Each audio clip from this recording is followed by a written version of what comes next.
property. However, this property is again governed by the Harrisburg Subdivision Authority and Growth Area, their comprehensive plan. The Harrisburg Comprehensive Plan identifies this property as industrial, future industrial. And so with that, I'd be happy to answer any questions that you have for staff at this time. Thank you. Commissioners, do you have any questions for staff?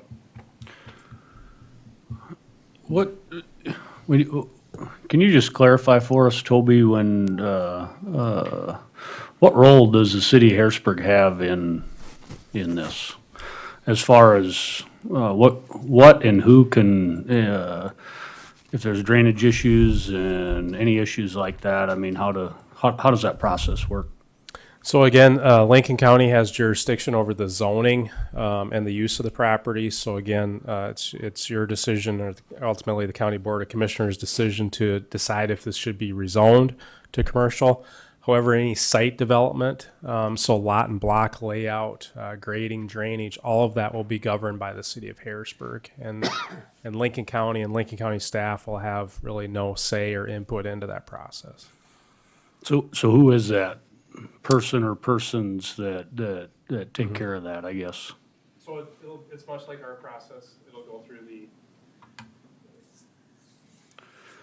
I guess the concern I have is when we get into these issues, if there is some type of drainage issue or any issue, who do the concerned parties go talk to? city of Harrisburg. The city office, or, I mean, who? Yeah, so this process will be much like ours. They'll approve a preliminary plan, which will go through the planning commission and the city council. And then the final development plans will be approved by their city engineering staff and their city staff. And then any future potential issues, of course, would then be addressed by the city of Harrisburg staff, much like if it was in the county. Okay, thank you. Yep. Commissioners, any additional questions for Mr. Brown? Mr. Brown, is there any precedence for other instances of zoning like this that in the last few years, or can you give us any guidance on what the committee's done in the past?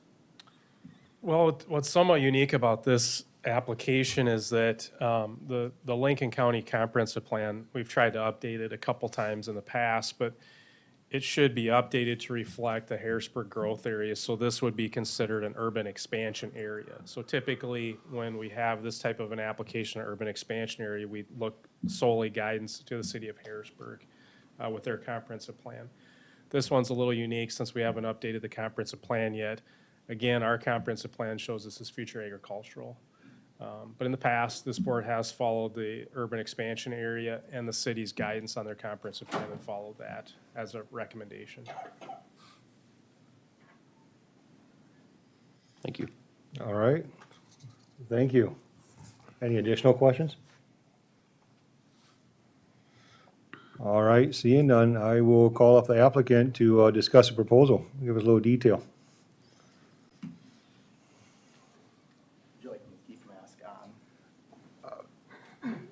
Yeah, you can pull it down for talking if it's easier for you.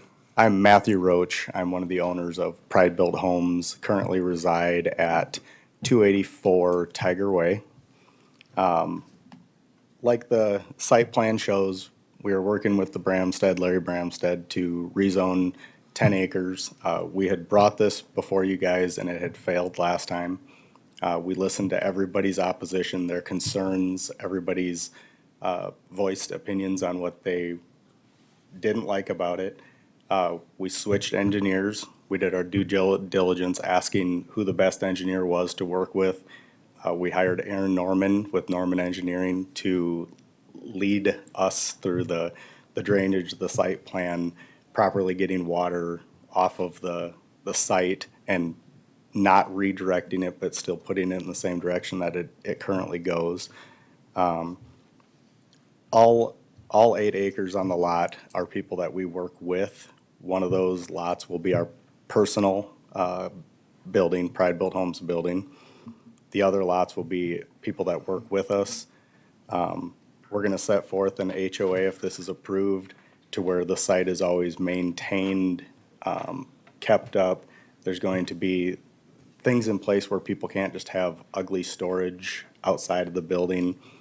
The city of Harrisburg has given us a list of things that they'd like to see as well, and we will follow all of that to the T. Light poles, sidewalks, the paving of the road. We picked this site also because of its location and with Highway 11 being there, where we knew it was industrial, pre-annexation industrial, and we felt like commercial was almost a better fit than industrial, especially for the neighbors because of their opposition last time was traffic, noise, sight. And we felt like what we were gonna put there and our subcontractors were gonna put there, were gonna be an 8 to 5 business. Whereas if an Amazon or a USPS or gas stations or something that truck stop, anything that would be industrial suited, you're gonna have 24 hours, infinitely more traffic. So we feel like what we're doing is almost normal business in that location. I don't know if I answer any questions that you Yeah, guys, no, or if I just ramble. Thank you, Matt. Thank you. You guys, the commissioners, have any questions for Matt? Do you have any trees or fences or anything along Highway 11 or 272nd? We definitely could put that in, Or that berm a or certain amount of something, or- trees need to be planted.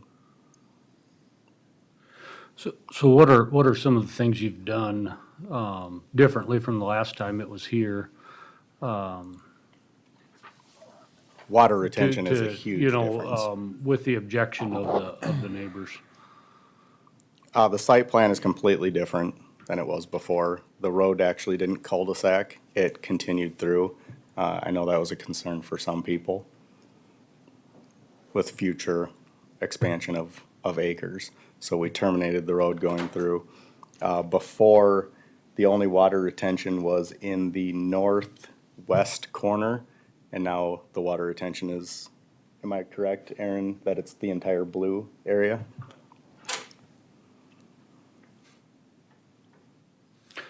I'm assuming, is Aaron gonna speak at some point? We Yeah, can he ask some wanted more to speak questions? after Okay, us. all right, very Yes. good. Everything site-related, he's definitely the professional. I wasn't on the commission the last time you applied, but I did go look at the site today, just where it was posted. Yep. It does look like it's quite low in that corner where you're proposing. And I'm sure your engineer's probably gonna address this, but it certainly gets built up from where it is currently. We are going to build it up. There's material on the site. We worked out a deal with the landowner. It was a win-win. If it didn't pass, he has clay there that he can bring the site up with. If it did pass and we could rezone, we have both clay and gravel on site that we can bring up that entire space. Did you see all those mounds, those rows? I did, and I anticipate there need to be more than what's there even. Well, I'll just let we'll talk to your engineer. Sure. All right, any additional questions for Mr. Roach? No? All right, Aaron, it sounds like Thank you, they guys. might have a couple questions for you, or whomever else. If you guys want people in favor, if you want him to talk. We're not yet, no. Aaron, I think though, we have a couple questions for you, please. Good evening, Aaron Norman, 3800 West 53rd Street, Sioux Falls. I guess just a little background on kind of the proposed concept grading. Worked with Matt, got some of his input from the last time they were here at the board. Obviously, first of all, the approach off of 272nd, we shoved way to the east to allow for more turning movements, more stacking along 272nd, so they're not coming off Highway 11 and turning this site. That way, people entering and leaving the site, there is room on 272nd Street there. As far as the topography of the site right now, as you mentioned, you went out there, it's kind of irregular. They kind of dumped some dirt in that northwest corner. It generally all wants to flow south and towards the ditch of the Highway 11. With the proposed grading, we are filling it in anywhere from 3 to 5 feet in some areas to get it uniformly graded. With the proposed layout, the street will kind of be the high spot and everything will sheet back towards, the detention pond. It's a long linear swale. I guess when we analyze the site, we have about 66,000 cubic feet of storage in that pond to offset the difference of impervious area to what the natural impervious is today. Keep in mind, there's a 10-acre site. They are dedicating 3/4 of an acre for a 50-footer right-of-way on 272nd, and the pond's about 2 acres. So that's cutting down our usable to about 7 and some odd acres. So, we did submit this to the city of Harrisburg. We got a list of some comments to go through as well as far as meeting their city requirements, which will be reflected in the future plans. Of note, street sections, utility comments, some sidewalk, and a little bit of comments on some of the drainage as far as notating some minimum ground elevations for the lots, et cetera, for future development. So I guess with that, if anybody has any questions from the board?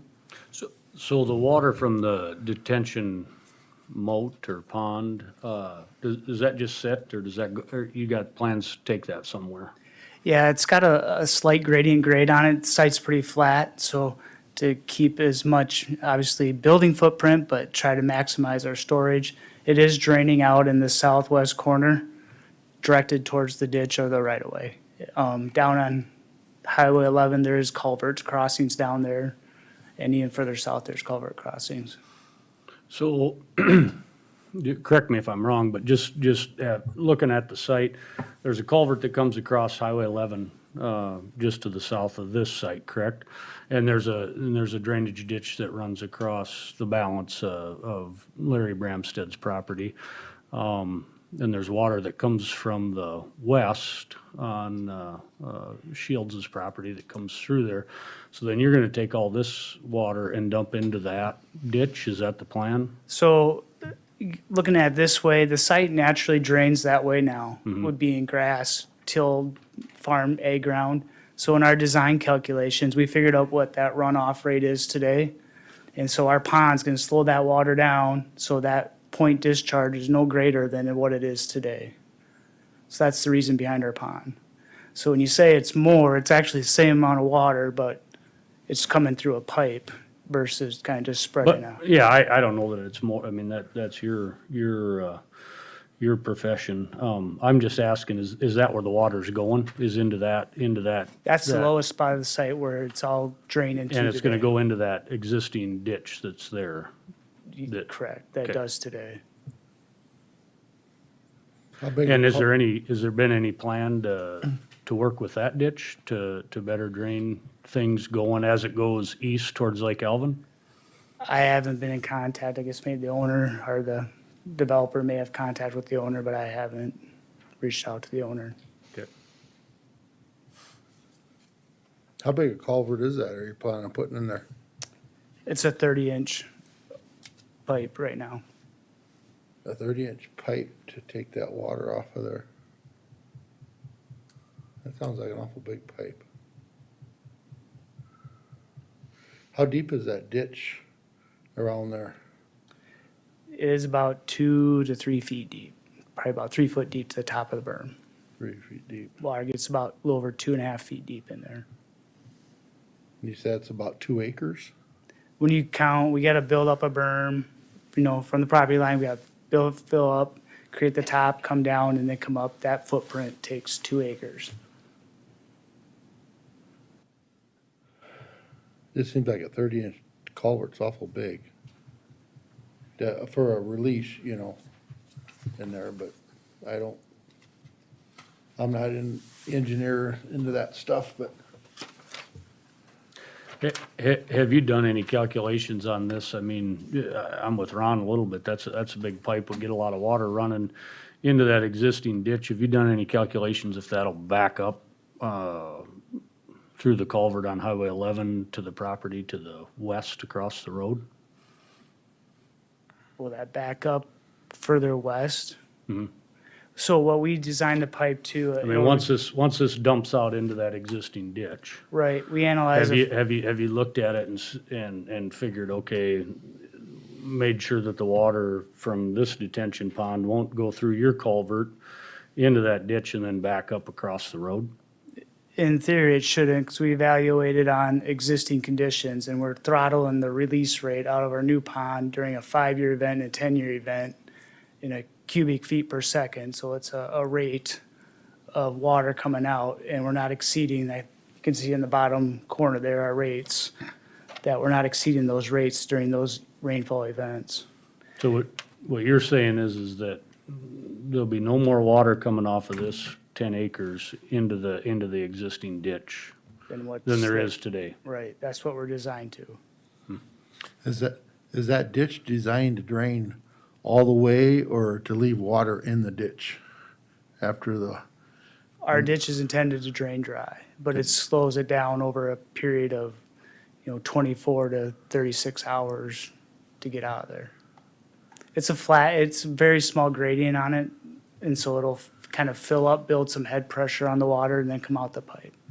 well, that's 10 acres of ground. And I'm on a township board. We just put a 30-inch culvert in to take about 1,000 acres of ground away. And it should take that, so. Right now, I feel that culvert's way, way too big. Cause 10 acres, 30-inch culvert, take a lot of water, 30-inch culvert will. A lot of water. And the culvert's had a 0.5% gradient too, so it's everything's relatively flat on the bottom of that area, so water uses more of a equalization it is. pressure to get out versus if it's on a steep slope, yeah, I can understand the point. Well, even if it's flat. I don't know. I guess I'm not an engineer, but I'm just telling you that common sense tells me a 30-inch culvert is way, way too big on that. That's what I'm just saying right now, but I may be wrong, but. So one other question I've got is, so before all this, the way the water drained naturally, did it all end up in the southwest corner of this and then dump into that ditch, or did it kind of come across the whole, the whole southern side of that 10 acres and just slowly go into the existing drainage ditch? Right. Or are you gonna end up putting a bunch of water in one spot that used to be spread out over a Yes. larger area? That is the way to control it. I mean, we could put multiple pipes in there and have it discharge in different areas throughout the pond, but we figured it made best scenario to have one point of discharge, one point of, we'll call it runoff water versus 2, 3, 4 different outlet pipes on that south side. But yes, it did sheet flow naturally across the ground. But some water did sit in that corner though, didn't it? That was kind of low in there. Probably did at one time, yeah.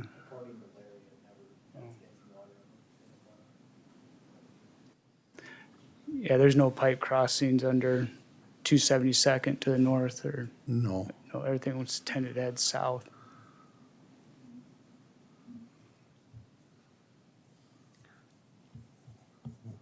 Okay, Commissioners, any additional questions for Mr. Norman? Thank you. Thank you. All right, with that, I'd like to invite anyone up to speak in favor of the project.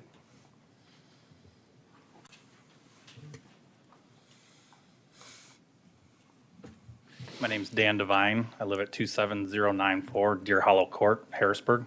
I'm in favor of this project because I feel like it's going to bring a positive impact to the area.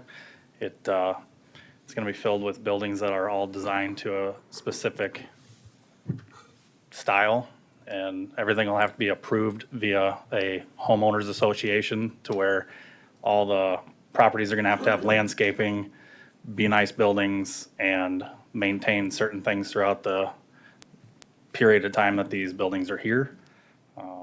I feel like we've done a lot to the site plan here to try and appease everybody that the water runoff isn't gonna be a huge issue. And I don't know. I feel like I don't live far from this myself. Our first place that we were looking to do this site was actually right across the street from our own neighborhood that we live in. So I wouldn't be afraid to have it across from me, and I don't know that it matters so much about traffic or anything like that. I don't see a huge amount of people coming in and out of this thing throughout any given day. But that's how I stand on it, I guess. Thank you. Yep. All right, is there anyone else in the audience that'd like to speak in favor of the application? Okay, seeing none, I will invite anyone to speak in opposition of the application.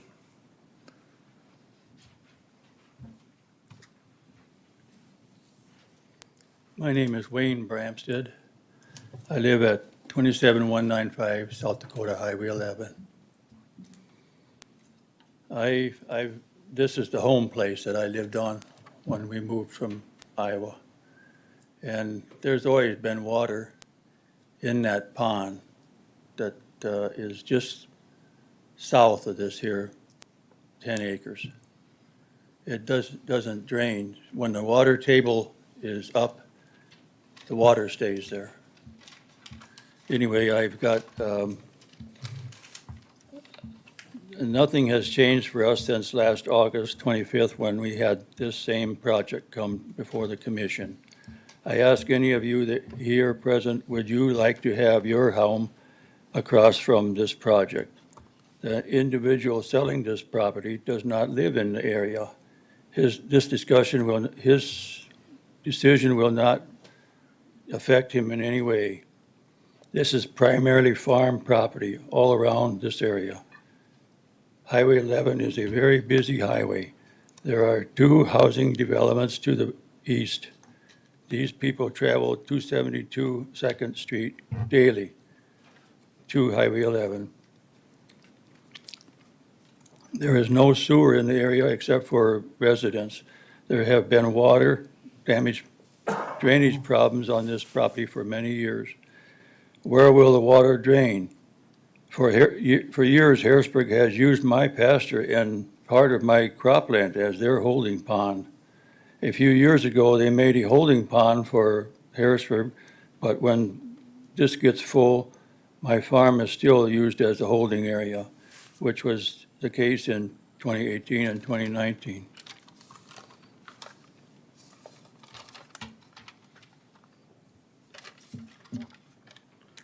Maybe this should be built where a sewer is already established.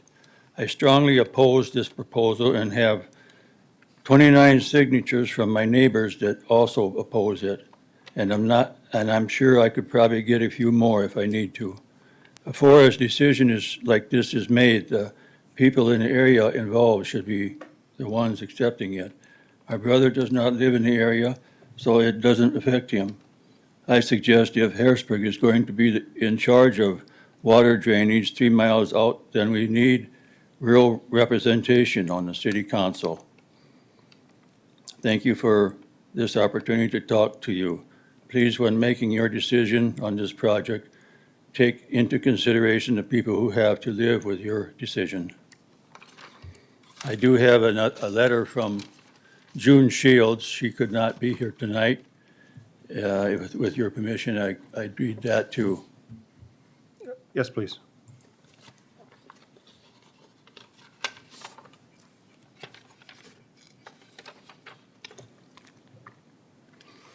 I am June Shields, and I am unable to be at this meeting tonight.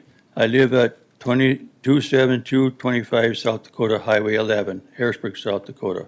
I am writing in concern of the pride-built homes rezoning on Larry Bramsted's egg land to commercial. Arden and I purchased our farm in December of 1982 and have worked countless hours to make it the farm we have today.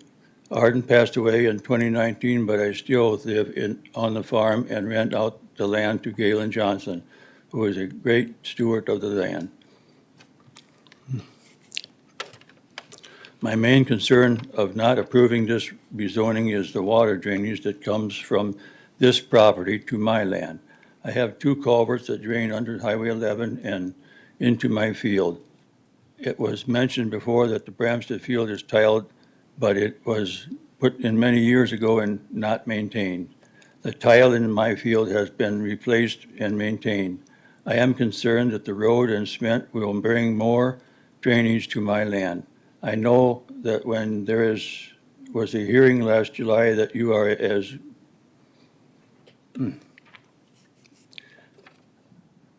I know that when there is a hearing last July that you are, as board said, the water issues were not your concern. But it should be, you are to represent the people of Lincoln County. You told us to go to the city of Harrisburg where we have no say or vote on these regulations. Another concern I have is what the commercial zoning will do to my value of my land. I understand that the time is changing and owners of the farmland have very little say in our area, but you sure want our taxes paid each year. I am just wondering if Larry Bramstead has his taxes paid in full on the land in question, as he was behind when we met with the Lincoln County Commissioners. The traffic on Highway 11 has increased a great deal over the years, and by adding commercial lots will only add to traffic. The driveway that is gaining access to this land is very close to Highway 11, and an accident is just waiting to happen. For the reason I have mentioned in this letter and the others that have gotten up to give their opinion, I hope you will consider not to give approval of this Bramstead Pride-Built Homes. The Shield Farm is very important to my family and want to keep it in its very best we can. I have a list of 28 names that are neighbors of mine that do not want this proposal to pass.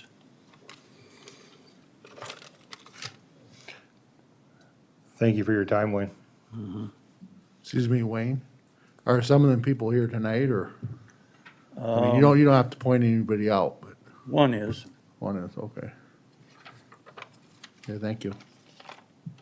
and I've got the list I've got a copy if you would like it. Thank you. Is there anybody else like to speak against the application?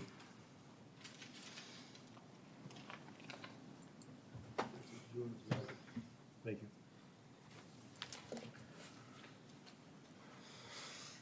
I'm sorry, but I walked forward, but you happen to recognize the people who are against it. I'm Larry Bramstead, I am for it. I don't know if you allow me to speak because you're ready to. Will you step up to the microphone, Larry? My name is Larry Bramstead, and of course I am for this proposal. As far as Arden Shields, June Shields' land, the land does drain onto our property or my property. So as far as it backing up onto hers, it never has. The Pride-Built Homes are building it up a little bit. It was a bit of a low spot because the state of South Dakota took the land off to build Highway 11. They did not replace the topsoil, which we've always fought the clay for it to retain water for some time. With this proposal, it will actually help the drainage because we put in soil back on that was clay. So it's really a major improvement. The tile system, the Highway 220 or 272 or gravel road, everything north used to drain through our field. But the state changed it and put it to the creek that's to the north. That's why there's no more culvert there. There was a 20-inch culvert throughout the years until they changed Highway 11. Now, if there's any questions you guys would like to ask me, I'd be more than willing to answer.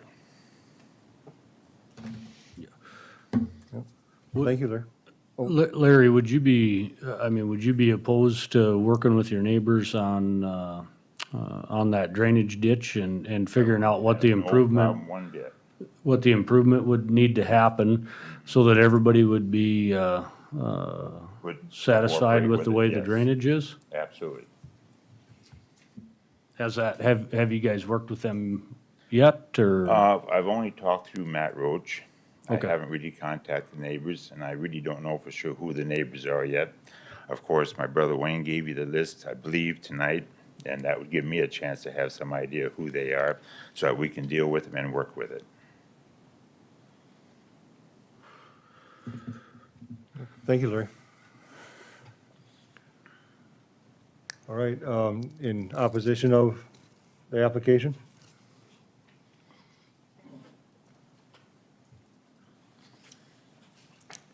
My name is Norm Smink. I live at 47774 273rd Street, which is the oil road that goes into Harrisburg, south of this proposed development.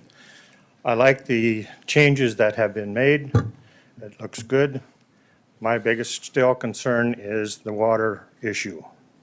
We are in a very flat area, and it ponds very easily. There's no direct runoff unless you go quite a ways south to get where it'll go eventually into Lake Ellen.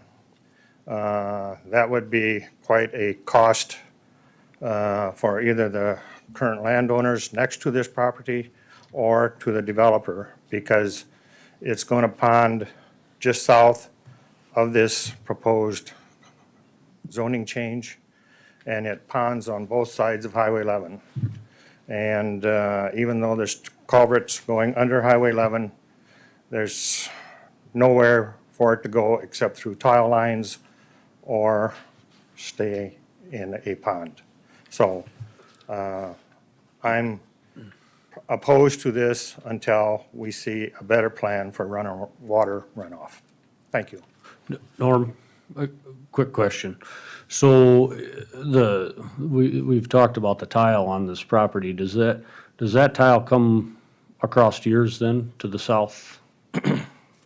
It goes south, southeast. It goes across my, the home place where I grew up on, where my brother still farms, and his mother. We replaced some of that last year at a very large cost because so much water drains, and the only way it drains is through tile lines. So, I don't know, we've improved on our side. Whatever has been done on the northwest quarter, I'm not sure. So does that, so that tile line runs all the way up to this, I'll call it a slough or a depression, right on the edge of Highway 11 there, to the south of this proposed site? Is that ours, kind of where it starts? ours runs up to the quarter section line. Okay. I think I'll have Larry come back up and clarify where his tile runs then.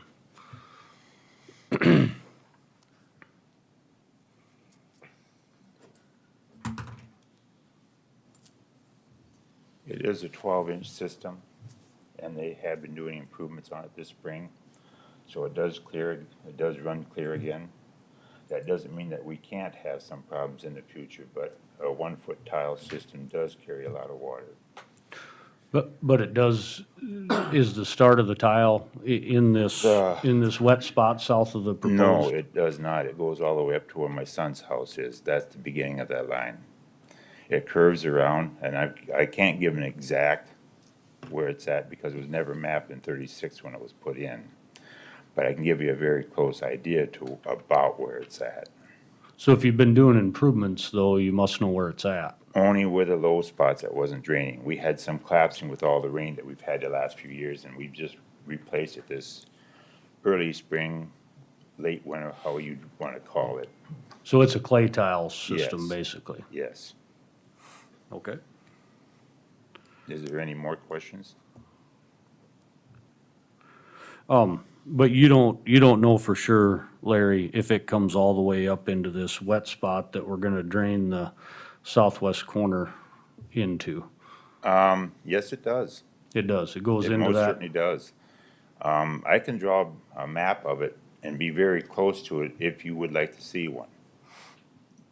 No, that's fine, that answers my question.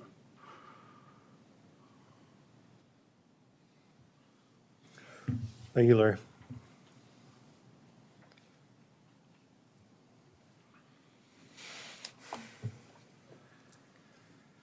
All right, is there anyone else in the audience like speak in opposition of the application?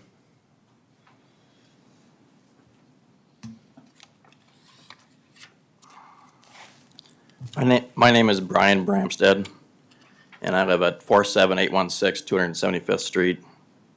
And this is a fairly, I don't live near the proposed project, but I am the son of Wayne and Alice. And for years, I grew up on the place, and there's always been water in that corner from the time that I can remember. I just think you're opening up, I know the city of Harrisburg means well, but they're not gonna be able to control it either, honestly, unless they come up with a little better plan than this. I just think that there's just too much runoff, and we were all here when we had 10 inches of rain years ago. It just went everywhere, and it never did dry out that year. And the following year, it never did, obviously, also. I'm opposed to the water runoff, and there's no sewer, there's really no plan to get the water away in a legitimate way that would affect or would help everybody's involved. And I believe that communities should come first. If there's a lot of people that don't want the project, then really what good is it? There's only two parties that are gonna benefit from it, the buyer and the seller. It's just gonna affect a lot more things, and really the county doesn't wanna deal with water issues, obviously, either. And if the city doesn't take care of it, who is that gonna fall on to? Somebody's gonna be hearing about it, and it's probably likely gonna be the county or the township or both. And with the increased traffic on that road, I'm not sure, is the township gonna do more to upgrade the road system on a gravel road? I work on a road that they haven't maintained, and the city of Canton takes care of it, and it's just terrible. That's 480th Street. If you ever wanna go on a rough road, that one's very rough, and it hasn't been graded all year. First time today I seen a grader on it, and he didn't even have the blade down, so. I'm just thinking, the county's got a lot of things, a lot of other issues, so I just think you're opening up to a lot of problems, and I oppose this strongly. Thank you for your time. Thank you, Brian. Okay, is there anyone else that would speak in opposition to the application? Okay, seeing none. Explain that map a little bit, water where it runs now. Would that help any commissioners? Yeah, that'd be all right if you wouldn't mind, Norm. As long as they both agree. This is my home place. Norm, I live over here come now. up there.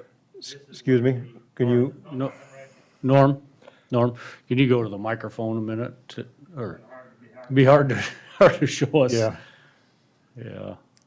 We need to hear you though, Norm, if you can go up to the mic and just. we're, over there. Norm, we're being recorded for other people, so they need to hear too in the public. Is there a clicker up there? They used to have a red clicker up there.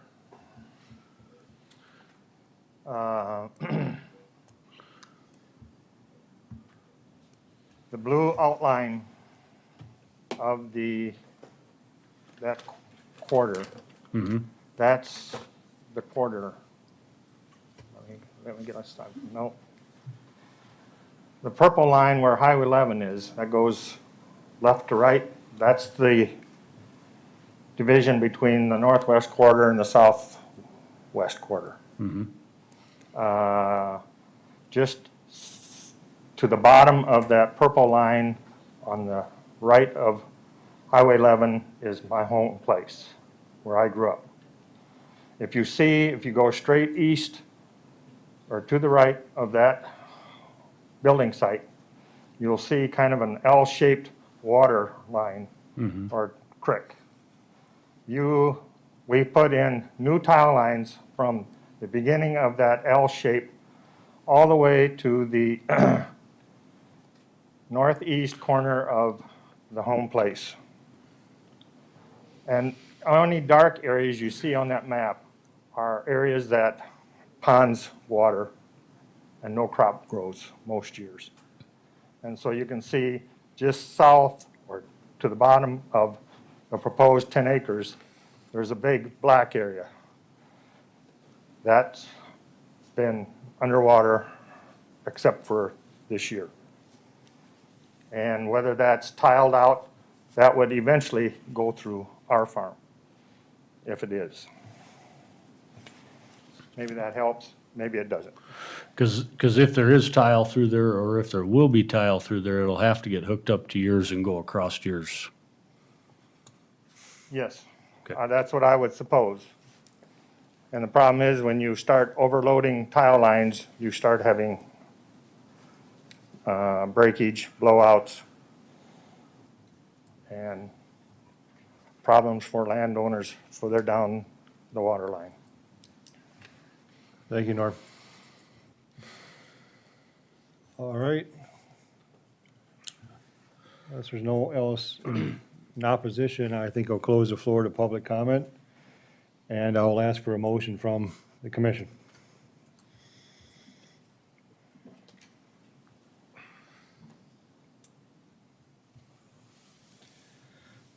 We get the first and second, then we can have our discussion.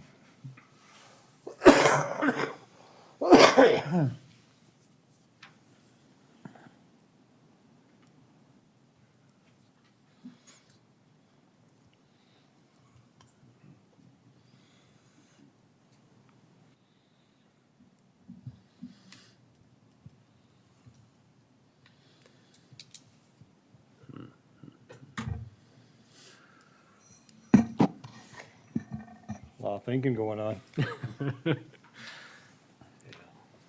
All right, in order to start the discussion, I'll make a motion to approve. Second. All right, we have a motion and second. Commissioners, discussion or thoughts? Yeah, so, just a few things that I've picked up is, I like it that you guys took some consideration from the denial and, tried to change some things, and I think you changed some things for the site. I don't know that you took in the whole entire area into your consideration. And I guess going forward, that's what I would like to see.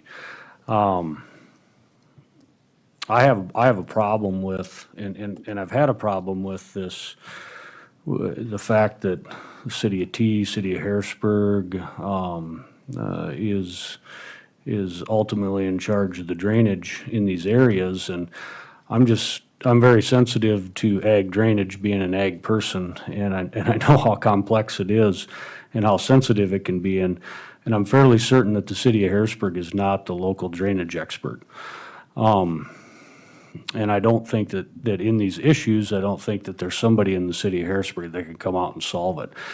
Quite frankly, the only people that I think can solve it are the neighbors themselves, and the disappointing thing to me is it doesn't sound like anybody's talked to the neighbors and tried to come up with a solution on how to make this better, other than we're just gonna, basically you haven't changed anything. You've done the calculations. You're not improving the water flow out of there. We don't really know how that's gonna look, but there's an underlying issue there, or a previous issue, that looks to me like it needs to be solved before this goes ahead. And then probably the other thing that bothers me about it a little bit is it doesn't really seem consistent with the neighborhood as it is today. And I can, I'm very familiar with that area. I've been up in there a lot. And this, to me, would be the only facility or development of this kind anywhere within many, many, many miles. So those are, I guess, my two thoughts on it.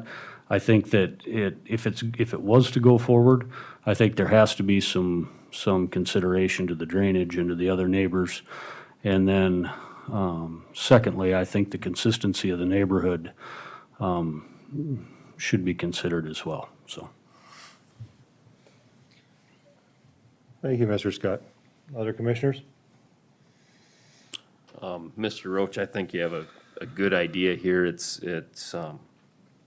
And I do think you guys have put forth some, and obviously, I think for us to question the engineering on it is a little,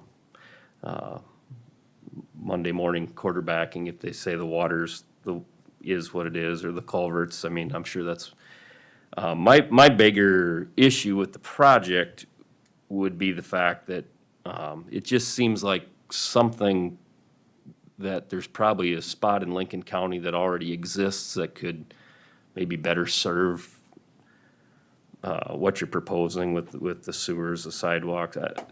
I just, with the other local opposition, I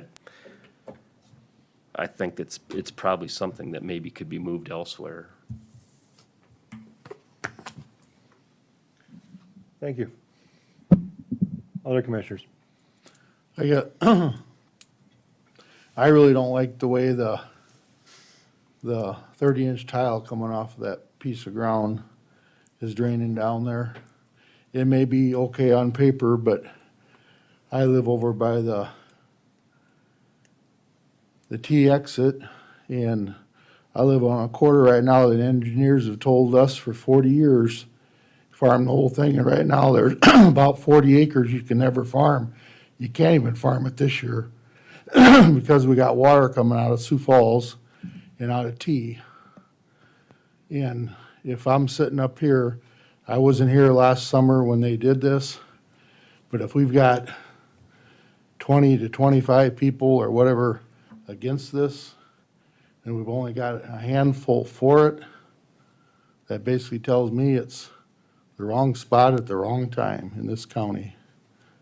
That's what it's telling me. They probably should get together with all the neighbors, have a big meeting and sit down and talk about it. And if it's still that way, I think it's kind of it's tough not building something when everybody around you doesn't like it. I mean, it's just starting on a bad foot right away. And that's just the way I look at it. So. Thank you. Mr. Pappas, do you have any comments? No, I think a lot of truths have been shared with us. It just, to me, looks like a spot zoning situation that is not the right spot for this at this time, so. And I agree also. Quality company, you guys do good work, and I'm sure it'll be a well-constructed and well-designed place, but I do agree it's not the right spot. With that, we'll take roll. Let's try to please say yes or no. Sometimes yay and nay sound quite a bit a lot. Repeat what the motion is on that. The motion is to approve. To approve. Yep. Okay. Commissioner Albers, No. Commissioner Johnson, No. Commissioner Scott, No. Commissioner Poppins, No. Commissioner Jonglin. No. Motion fails. Thank you. Mr. Brown, the next agenda item?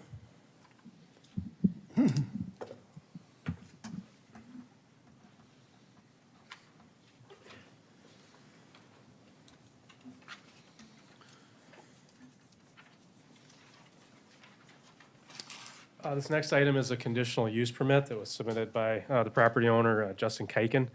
Mr. Kiken is requesting a conditional use permit for an oversized accessory building on the property. I'll throw this to this part. So the property was issued a conditional use permit in 2019. Since that time, for an oversized accessory building, and since that time, the building was constructed. The applicant is now requesting an additional 100 square feet to be added to the building. Because at the time the conditional use permit was restricted to that size, a new application was required, and so that was submitted. As part of the staff analysis and the staff report, staff has identified that there is really no negative consequences to this proposed application, and does feel that it is appropriate to issue the conditional use permit. Staff, again, is recommending approval of the application with the findings and the conditions that were in the staff report. With that, I'd be happy to answer any questions that you have for staff at this time. Thank you, Mr. Brown. Commissioners, any questions for staff?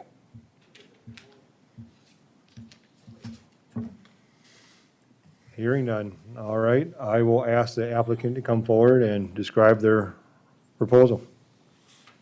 Justin Quaken, 46790 271st Street. And as you can see from the site plan that he had up there, we're building a new house in the back. And so now with the new house, we'll have septic and we're adding a bathroom to the shop, mostly to appease the wife. So don't have to go into the house anymore. So there's the bathroom. Do you really want that on the record? Yep. She needs to know. So that's what we're adding, 10 by 10, little breezeway bathroom off the shop. So. Will you said a bathroom in the shop, will that tie into your existing Yeah, septic? It's we're putting up a new house and new septic, so it'll tie with the house and the new septic. Okay. So, yep, so it'll all be sized for the extra bathroom.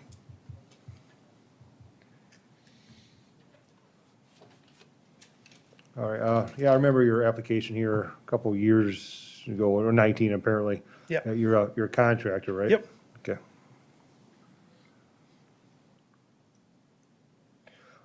All right, if there's no questions, thank you. Thanks. At this time, I'll ask anybody that's in favor of the application to come forward and speak.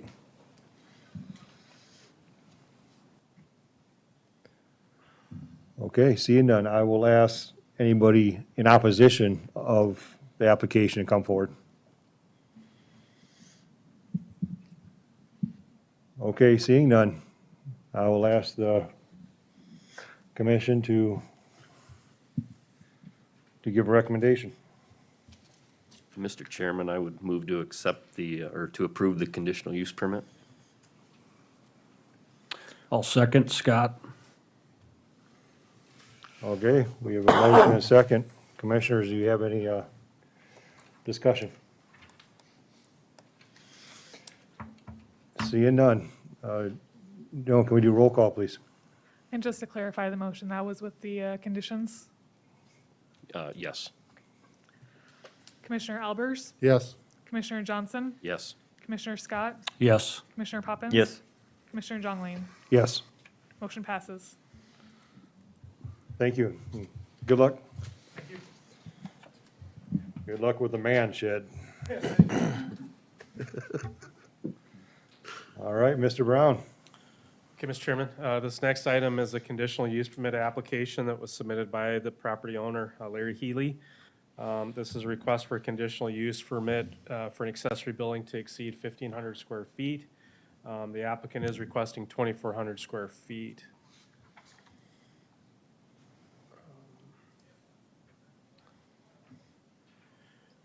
So the applicant has identified on the property that the accessory building would be to the south of the property along the southern kind of what we'll call the western property line or eastern property line, directly in the back of the house. Per the staff analysis, staff has identified other accessory buildings in this particular area that have or do exceed the 1,500 square feet requirement. So staff does feel that this will fit within the neighborhood and within the property. It will meet all necessary minimum standard setbacks for the property. So staff does recommend approval of the application, subject to the findings and conditions of the staff report. And with that, I'd be happy to answer any questions that you have for staff. Thank you, Mr. Brown. Commissioners, do you have any questions for staff? Seeing none, I'd like to invite the applicant to come forward and give a little description of your addition. My name is Larry Healy, and my wife Christy, we live at 47857 Lake Alvin Place. Looking to build a 40 by 60 shed. And we've been up there for over 25 years. I'm probably the only gentleman that's been up there long enough to realize we even have covenants up there. Our covenants say the shed needs to meet the house criteria and that stuff. So the shed will be colored, the doors will match the doors on our house. We're actually sliding it over, I think it's a 5 feet off the easement. We're sliding it over 8 feet to give Dustin a little more room across from that. We decided to put it behind our house. That way when you're driving up the hill, you're not gonna see a big shed. It's gonna kind of be covered in the back a little bit. Other than that, just using it for storage. Know pretty much every neighbor that is up there, and I personally talked to them, asked them about it, seen if they had any qualms about it. None of them did. Some people texted me tonight saying good luck, but want to be a good neighbor. Therefore, I did due diligent to meet with them to make sure everything is okay, and I never got any complaints from anybody. So, is there any questions or anything that I can? Thank you, Larry. Commissioners, any questions for Larry? Are you coming around the house to get into your, on this? We are. You're actually, we're gonna come around the corner of the house, where we drive into the, garage. It'll just come right next to the garage on the south side. And, that'll be actually, from the shed, it comes out 12 feet of cement, and the rest is gonna be a, crushed asphalt, to drive, so that we're able to back in right next to the house. What's that purple line? Is that the? That is off. Actually, that's the way they have the, that's how they have the lot line drawn up, which the lot line actually moves over on both ends of it. Them purple lines, every one of those purple lines are off. Okay. Well, I'm just. Actually, there's a fence that goes to the back. It looks like it goes into that pasture farther. It actually comes back, and my lot line is the fence line where you can see in the back. The purple line should be over towards Dustin's driveway a little bit. You'll see at the end of my driveway is an electrical pole. Yeah, We go right dead down the center of that. okay. And it comes out when Dustin built his corner of his shed in his house, he got a little too close to my lot line, but it got approved through there. And then the blue line that comes in the front of my place, actually that needs to be moved over closer to the road. I should have brought a covenants that I have, but the lot line should be closer north to the road there, so that whole purple line, which supposedly is my lot line, is not my lot line. Okay.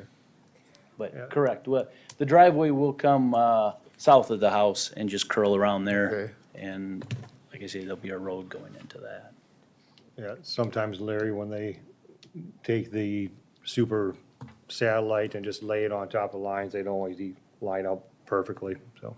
Right, yeah, so we measured for, there's a mark on the corner post in the northwest corner, and we came across there and we can cover our lot lines out, but,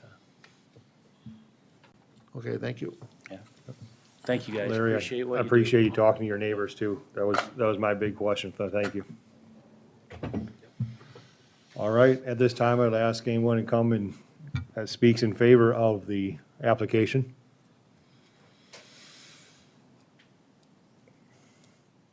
Okay, seeing none, I will ask anyone to speak in opposition of the application. All right, with that, I'll close the floor to public. And then I'll ask a motion from the commissioners. I'll make a motion to approve with the findings and conditions.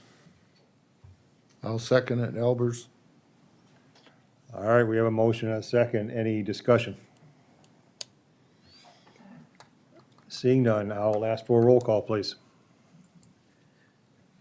Commissioner Albers? Yes? Commissioner Johnson, Yes. Commissioner Scott, Yes. Commissioner Poppins. Yes. Commissioner Jongling. Yes. Motion passes. Congratulations, Larry. Thank you. Mr. Brown, next item, please.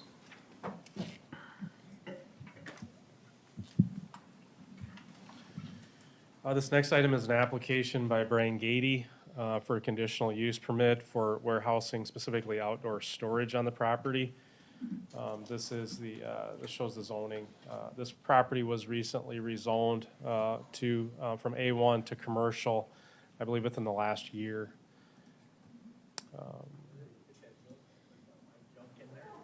This was a site plan that was submitted with the application. Again, the proposal is for outdoor storage.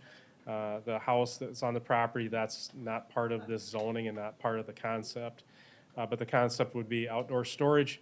The proposal is, since this is within the floodplain, to remove 5 inches of topsoil on the property, specifically where the storage would be on the property. And then that will be replaced with an aggregate material. The reason for the aggregate material is the Lincoln County zoning ordinance requires that if there's going to be any parking or storage or driveway access, that has to be off of a hard surface, or if it's not off a hard surface, it has to have an aggregate that's at least 4 inches in depth. So that does meet that requirement. So as part of the staff analysis, staff does feel that this application, as properly conditioned, will meet the requirements or the standards of the area. And with that, staff does recommend approval with the findings and then with the conditions as shown in the staff report. With that, we'd have to answer any questions that you have for staff at this time. Thank you, Mr. Brown. Commissioners, do you have any questions for staff?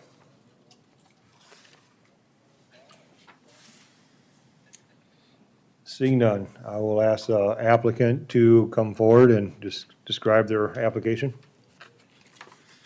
Good evening, I'm Brian Gady. I live at 7409 West 15th Street in Sioux Falls. And this is our proposal for some outdoor storage campers. Can we get the plan up or whatever?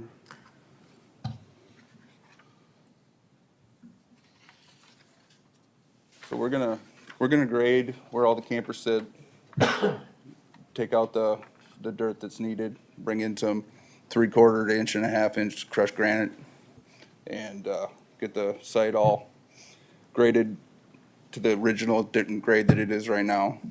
And then we're gonna phase in fencing over the next year or so. We're gonna start with the fence on the north and the grading this year. We'd like to do a little phased approach and see if we can work towards the whole property being fenced eventually, but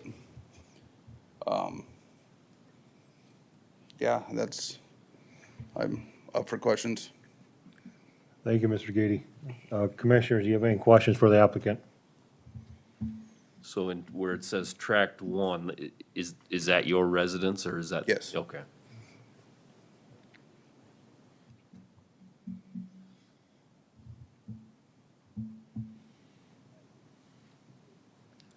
Okay. Thank you, Mr. Gady. Commissioners, you good? Mm-hmm. Okay. I would like to ask anybody in support of the application to come forward and speak.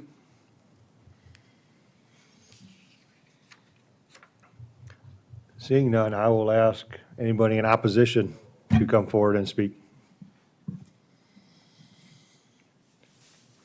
Okay, seeing none, I will close the floor to public comment and I'll ask for a motion from the commission.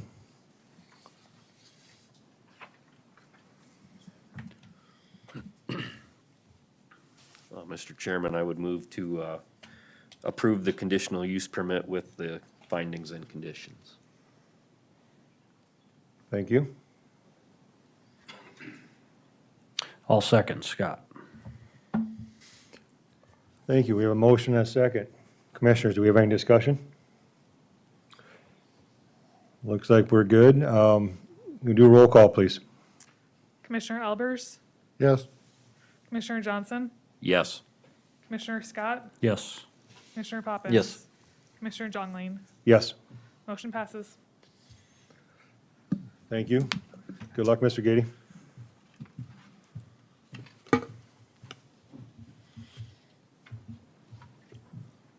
All right, right, Mr. Brown, you're up. Okay. Thank you. This next application is a conditional use permit application by East River Electric. East River Electric is proposing to build an electrical substation on the subject property. As you can see, this is currently zoned A1 agricultural, is just to the south of Dakota Plains East Dairy, as well as close to the site that was just approved last month for the methane conversion project. That would be on this property right here.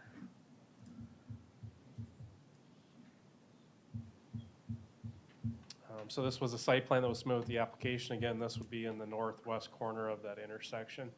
Again, it'd be an electrical substation and then accompanying accompanying types of equipment that are associated with that or associated equipment with that. And so staff has submitted a staff report for your review.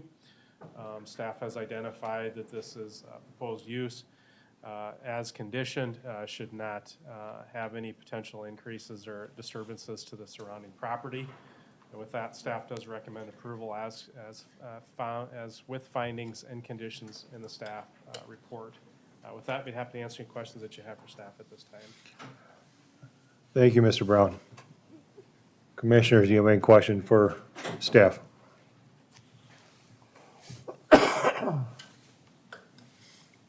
Go ahead, I'm sorry. Have you had any opposition on this? I think we've had a couple of calls just in questioning kind of what it was, but once we told them what it was, I think one of the people that I talked to at least was associated with another methane producer and just asking about the project, so. Okay, thank you.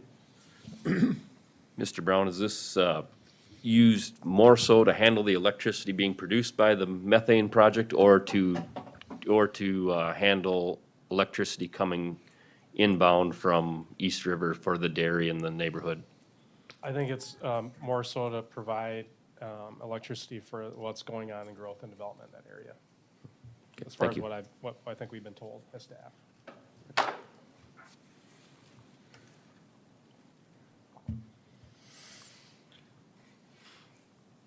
Okay. Commissioners, everyone satisfied? All right, with that, I'd like to ask the applicant to come forward and speak on their proposal. Thank you, Mr. Chairman, Commissioners. My name is Paul Lecce with East River Electric, working out of our headquarters at 211 South Hearth Avenue, Madison, South Dakota. The new proposed substation is needed by our East River member system, Southeastern Electric, to serve the expanding dairy loads that you see on the map and a potential digester around Viborg, South Dakota, along with other rural load growth in Lincoln and Turner counties.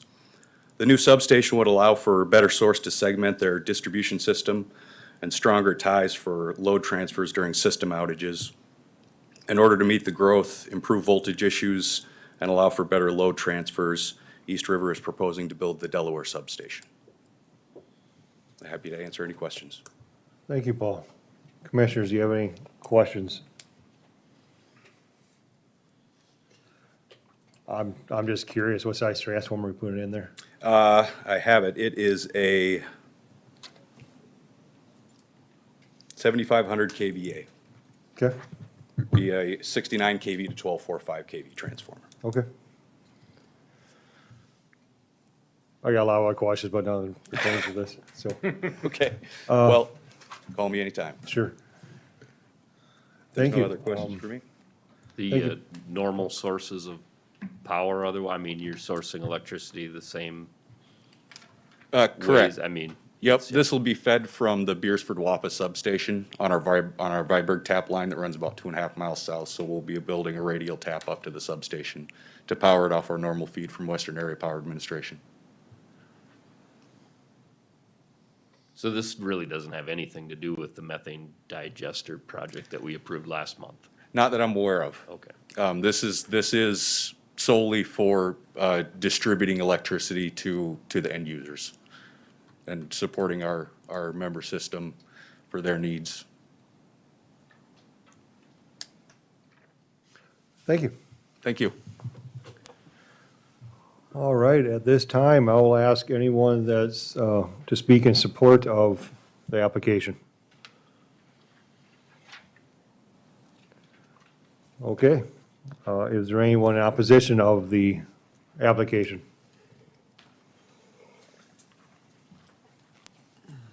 Yeah, my name's Mark Redlin. I live at 29143 468th Avenue. I live just south of there, maybe not quite a half mile.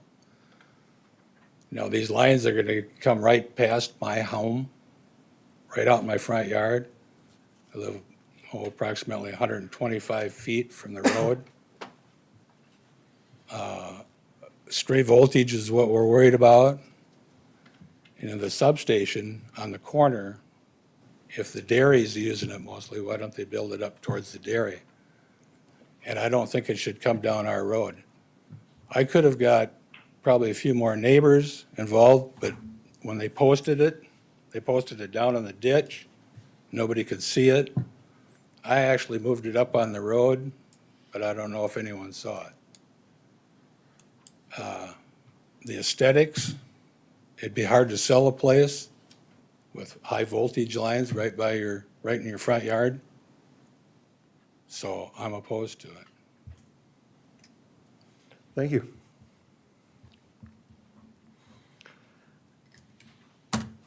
Is there anyone else that'd like to speak in opposition? Hi, my name is Christy Meltzer. I live just about a half a mile south of Mark. And I built a new house there about 5 years ago and didn't know the dairy was being built there.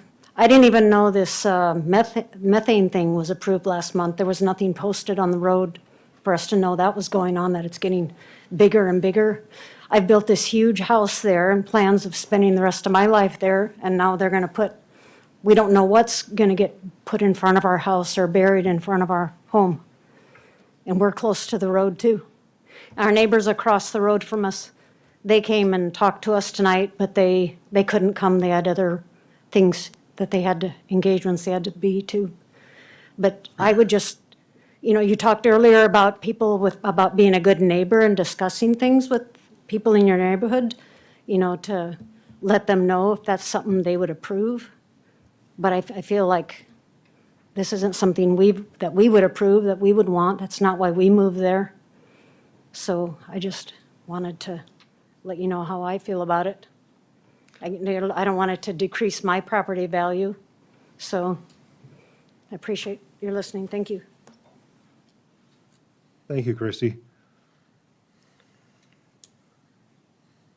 Good evening. My name is Jill Nelson. I live at 29143 468th Avenue. I am also very strongly opposed to the new power station. We have not been informed in anything that's been happening in our area. Like Mark stated, the sign was buried in the ditch. We haven't been notified of anything over the last couple of years. This is our first opportunity to attend a meeting, and I'm very concerned about the property value in the area and the quality of life. Seeing a significant deterioration in the quality of life over the last couple of years. I would have expected that our neighbors in the area would come and talk to us. It would have been great to have some type of notification as to what was happening. I appreciate the opportunity to come and speak to you tonight, and I would ask you, each and every one of you, to put yourself in my shoes as a property owner, spending 20 years planting a great garden, beautiful landscaping, building a house, worked very, very hard my entire life to be able to afford a great property, thought I would spend the rest of my life there. And I do not want high-line towers right out in front of my house. I don't want the traffic there. I don't want the construction. I don't want the voltage running near my house. And I would really ask each of you to stop and consider and put yourself in our shoes. Thank you. Thank you.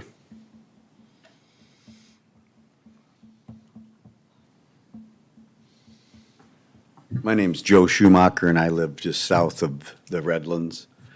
My question is, the power lines, if they come down our road, there's lots of people living, not just where we live, but south, where they could go over a mile, and there's very little people living on that road. You know, so if they have to do it, they could go around the section where there's less or nobody living instead of coming right down our road. So, thank you. Excuse me, how many people live down that road? Our road? Yeah. We got four? There's 4 families right in that 1 mile. Then you go a quarter mile farther and Larry Olson lives there. Another quarter mile farther, John Schubeck, or it's Paul Schubeck, Mrs. Schubeck lives there. You go a little farther, there's people all the way up and down that road, where if you go over a mile, even if they came up, it would be a 1.25 miles south of where we live. That's a dirt road. There's nobody on that road. And then they could come north and there's 1 family on that road. So there's ways they could do it and not have as much families affected if they wanted to. Any other? Thank you. Thank you, Joe. So I know, let me read this. Toby, this is just, oh, it is a conditional use permit. Okay. Yeah, Mr. Chairman, so the site plan that we received, it doesn't show any transmission lines, it just shows the electrical substation. So I guess if you want to ask the applicant representative to discuss maybe more about where the overhead lines, Yes. or Yep. if there is any transmission lines for it, so. Paul, could you step to the podium and address some of the concerns of the neighbors? Of course. So the siting for the transmission lines to feed the substation is a direct path straight from the substation south to our existing lines. That is not set in stone.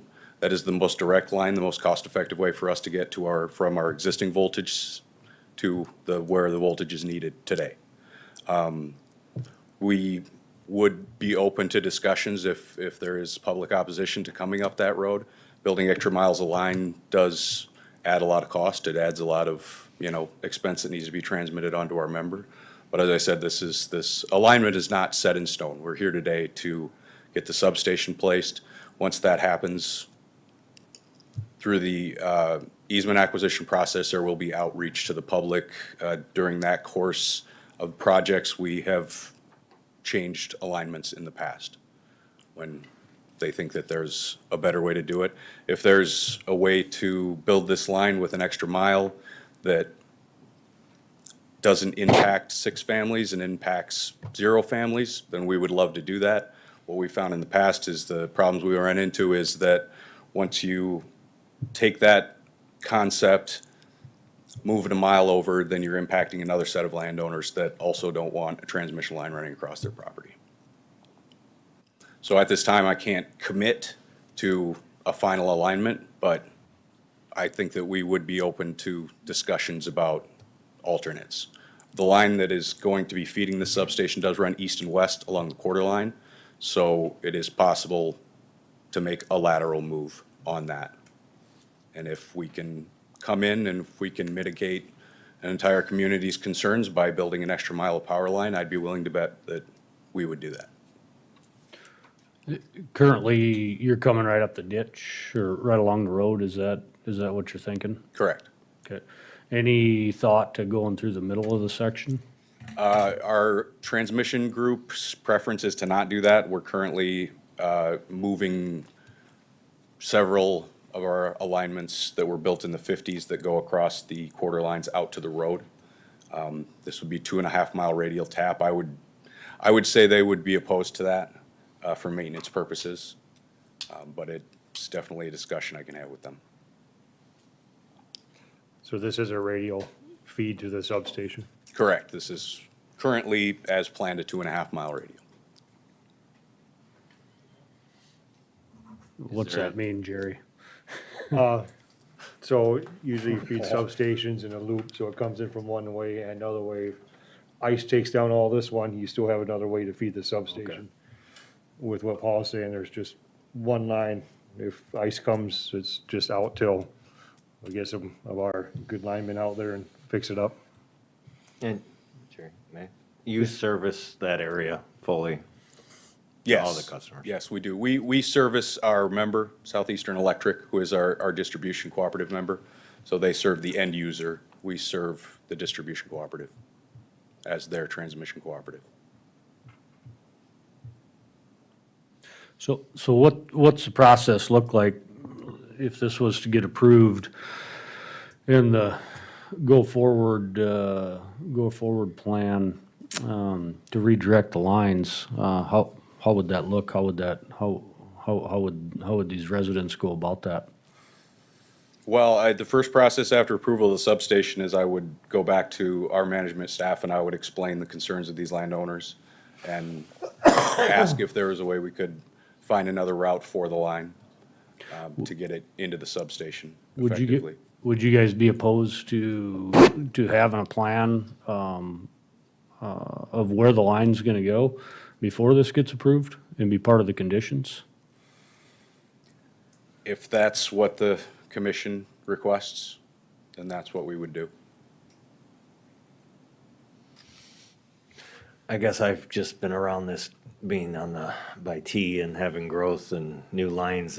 This doesn't shock me. Toby, we've got homes that are building under the WAPA line currently. This just doesn't shock me. It's definitely a change, but with that change over time, it becomes a normality. We're trying to provide, or you're trying to provide electrical services, reliable service, and this is part of the necessity of doing so. Is that not correct? That is correct, and it is for the entire community, not just for industry.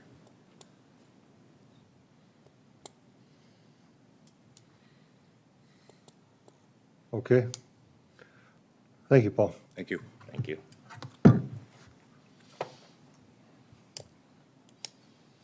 Then my question is,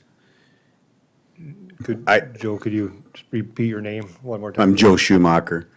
My question then is, in the past, they've built power lines through the middle of the section. I think the problem or the concerns, nobody lives in the middle of a section. You could solve a lot of problems and a lot of arguments, heartache, whatever you want to call it. Put the line through the middle of the section. We own ground there. I know other guys that own ground there. Put it out there where nobody can be affected by the stray voltage and the problems that we see that could be a problem. So, my 2 cents. Thank you, Joe. All right, unless there's any new concerns, I'll close the floor to public comment, and I'll ask for a motion from the commission.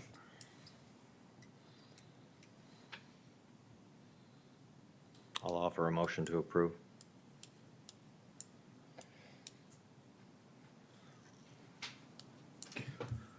I'll second Scott. With the conditions? With the conditions and findings. Okay, with that, I'll ask, any discussion from the commission? I guess I'd like to see a way if they could move that line. Or if they would. If we've got 4 neighbors here, and if they've got another 3 or 4, that's quite a few in a couple mile area that don't want that to go up there. And I do live around T too, and them lines, they're a bad deal, but you do get used to them. I mean, it's good and bad.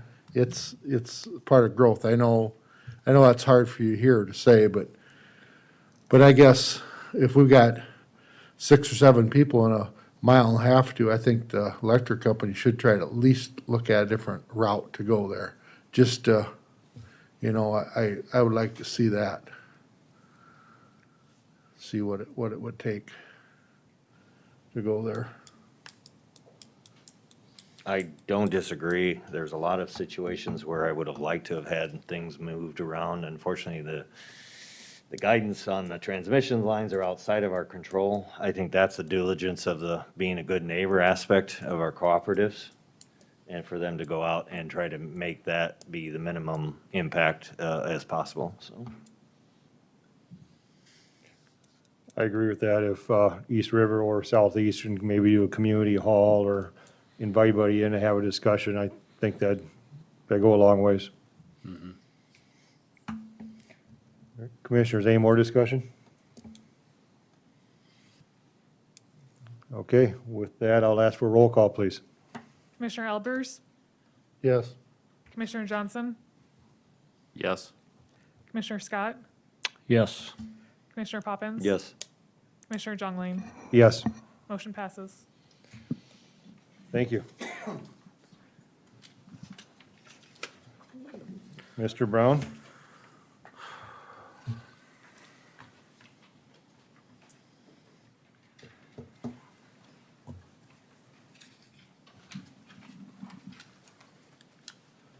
This next item is an application by John Schutte for a conditional use permit for a private outdoor recreation facility.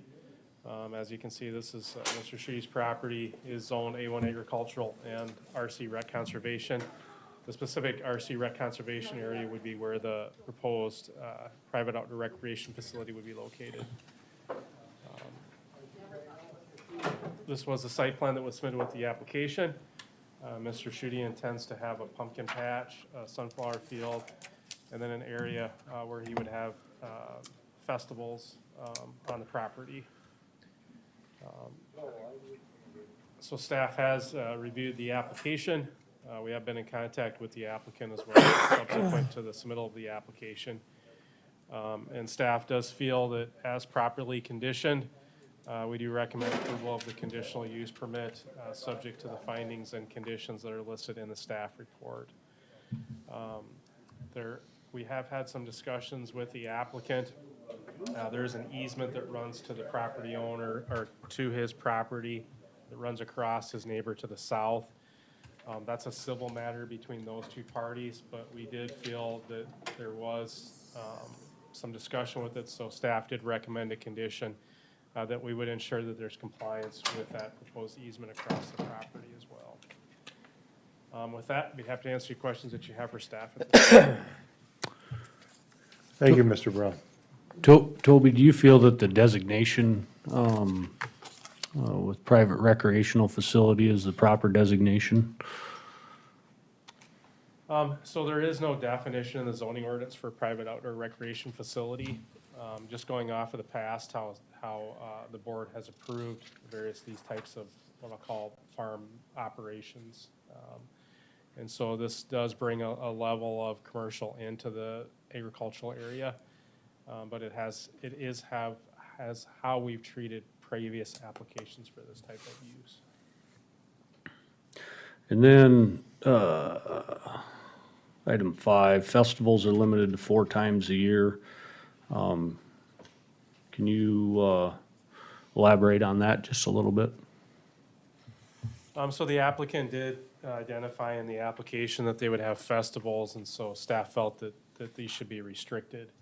And so limited to, in accordance with kind of what was in the application, would be those be limited to 4 times a year.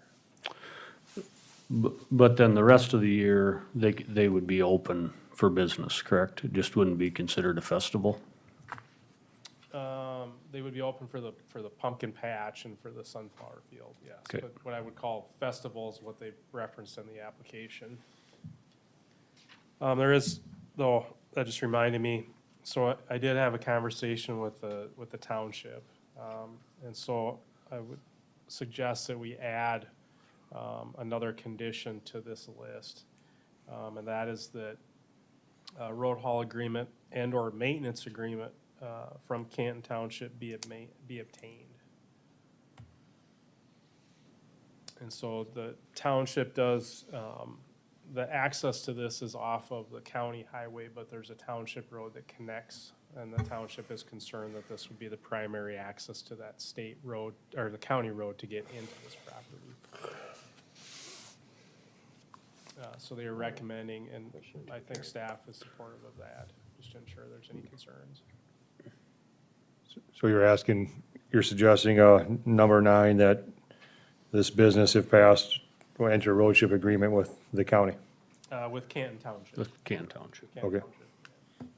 the county is not requesting any agreement for road access.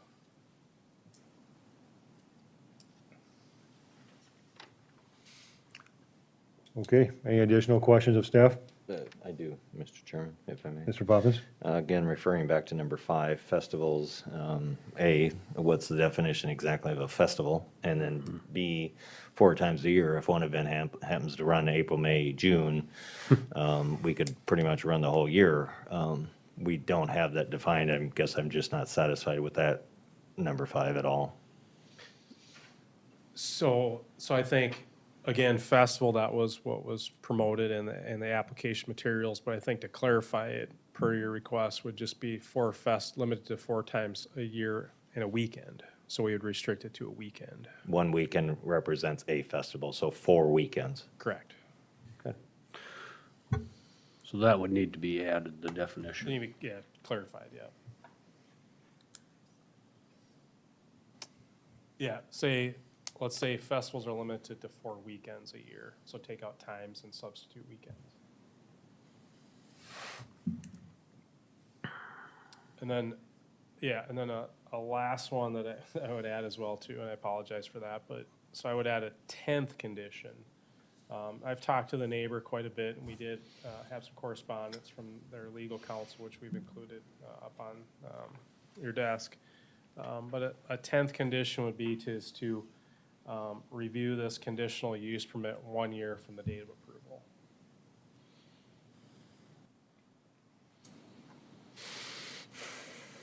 And that would determine, that would give us a chance to kind of see where we're at with the, a little concern to staff that it kind of sounds like depends on the success of the overall operation. So we'll kind of want to check in maybe a year after approval on a review of it. So that'd be the 2 additional conditions to what was in the staff report.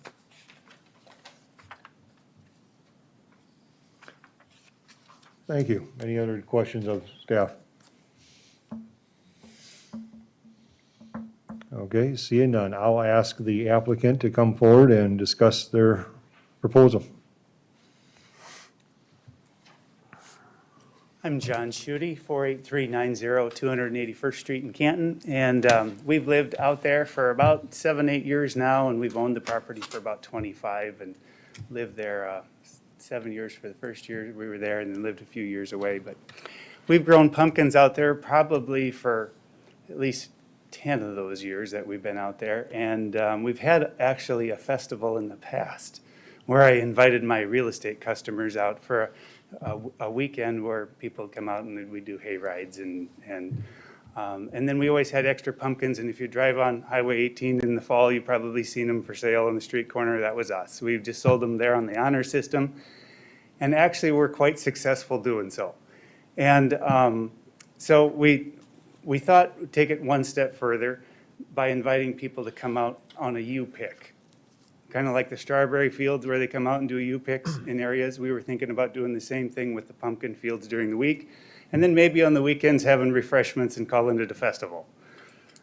It wouldn't be nearly as structured or promoted as other ones in the area. When we sell our pumpkins on Highway 18, it's on the honor system. Our plan is to continue to use the honor system as we go forward.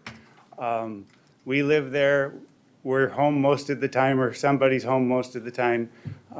That was our plan. But to make it a business, we needed a conditional use permit to do so. So in the meantime, while we were thinking about that, we also we're down by Kansas City, and there's a farmer there that grows a couple acres of sunflowers, and people come out to take pictures. It's usually 2 weekends out of the year where people come and take pictures, and it's just a great family event where people have the opportunity to get outside. We were planning on offering that to people for a price, if for a carload, a few dollars for a carload. If photographers wanted to do family pictures, take them out. It's a beautiful area, and we were just going to share it with the community. We talked to the neighbor first, just the Vandekeefs next door, Mike and Mary, and the first reaction from Mike was, well, we don't care what you do, but later, there has been some concern, and we have visited with Mike and Mary about it. Our goal is not to create an issue for the neighborhood, or for the township. Really, we wanted to create a family-friendly environment. We're gonna grow pumpkins and probably sell them in town and invite our customers out to pick them, whether we get a conditional use permit or not. This just takes it maybe one step further to offer it to people. Our festivals, when we talk festival weekends or whatever, my guess, it might be one with sunflowers and probably two with pumpkins. That'll be it. And concessions, maybe a campfire. We've had people play music in the past. Just a family-friendly event that runs probably from 10 in the morning till 6 at night. Okay, thank you, John. Commissioners, do you have any questions for the applicant? I do. So this will be open to the public, John? Yes. Okay.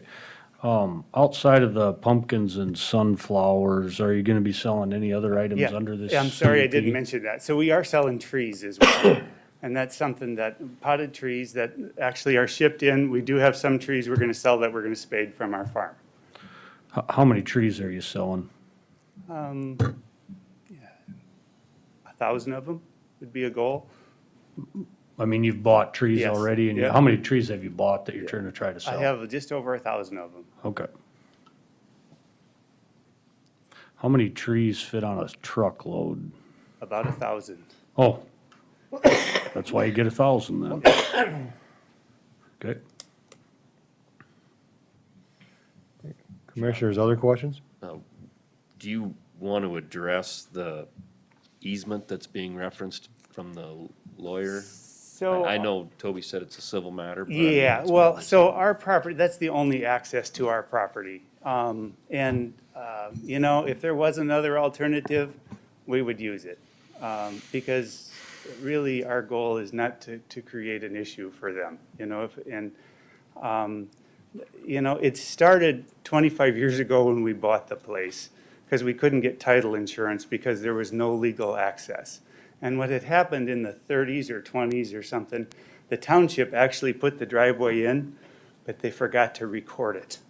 It was supposed to be a township road. So that transferred with the property, and to no fault of the Vandekeefs or to the sellers, it just was forgotten about. And we needed, at that time, we had an easement put together, and we paid for that easement.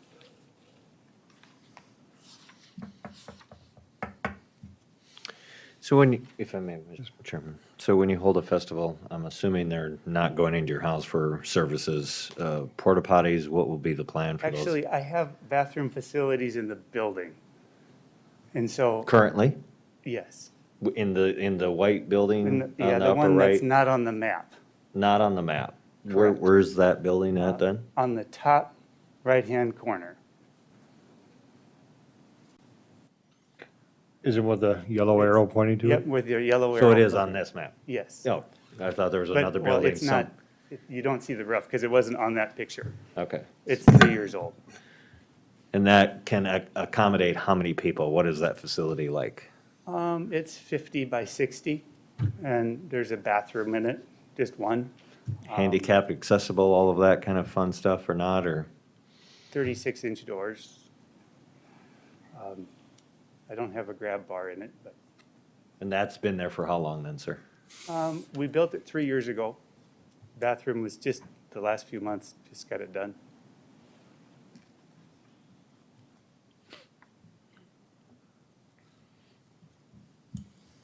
Okay. Commissioners, do you have any additional questions for John? Not this time. Okay, thank you. At this time, I would like to ask anybody in the audience come in support of the application.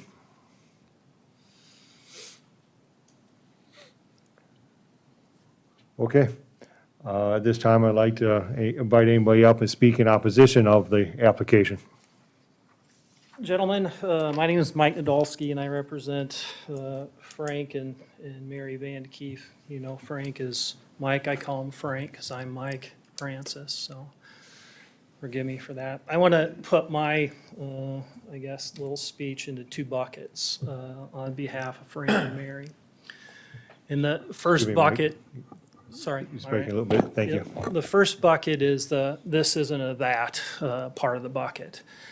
And, if you look at the narrative for what has been asked to go on here, and you listen to Mr. Schutte, it's basically a commercial endeavor that asks for the public to come onto the property.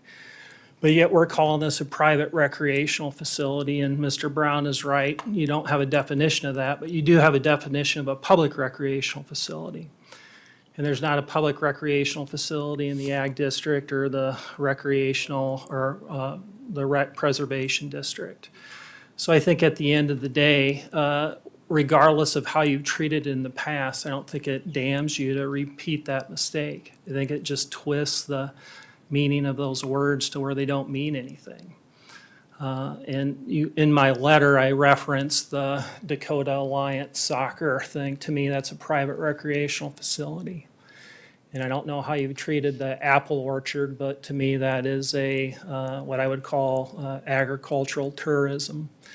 Also in my letter, I think I referenced what transpires up in Minnehaha County. And if you as a planning commission think that's a good idea for Lincoln County, then I think that you ought to make that change. But you have to think about how that impacts other parts of your other districts. And that's really my second bucket, is that this isn't the appropriate place for that. And I'm sure Frank and Mary and Randy are going to get up here and going to tell you there's going to be a lot of concerns about the number of people, because it is open to the public, that are going to be using the roads. I don't think your infrastructure is appropriate. They have concerns about what sort of liability issues that creates. I mean, there's a going cattle concern there. And if anyone were to cross those fences and get hurt by those cattle, yeah, they're considered trespassers, but that doesn't necessarily prevent Frank and Mary or Randy from having to deal with something like that.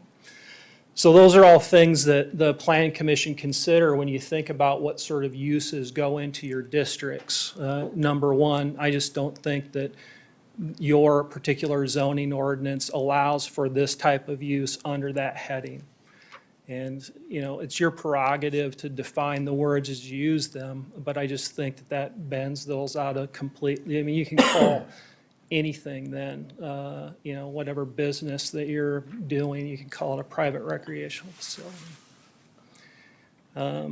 So that's my pitch. Those are the two buckets. This isn't a that, and it's probably a good idea, but in the wrong place. As far as the easement goes, it's not your province here to figure out what that is or that isn't. We just brought it up because I think it's an indication of how times have changed. This was executed approximately 25 years ago. And I think that if Frank and Mary would have thought that by granting that easement, that they were inviting these types of uses, I think that they would have reconsidered that. The easement itself talks about 2 rural residences being out there, and it's for agricultural purposes. And yes, the easement does refer to all reasonable uses, and that's what you guys are going to be called upon to decide here. So I want to go back to that first bucket because I think it's really important. And as Lincoln County develops, it becomes even more important for you guys to anchor your decisions in the text and the language of your zoning ordinance. Thanks. Thank you, Mike. All right, I'll invite anybody else that'd like to speak in opposition of the application.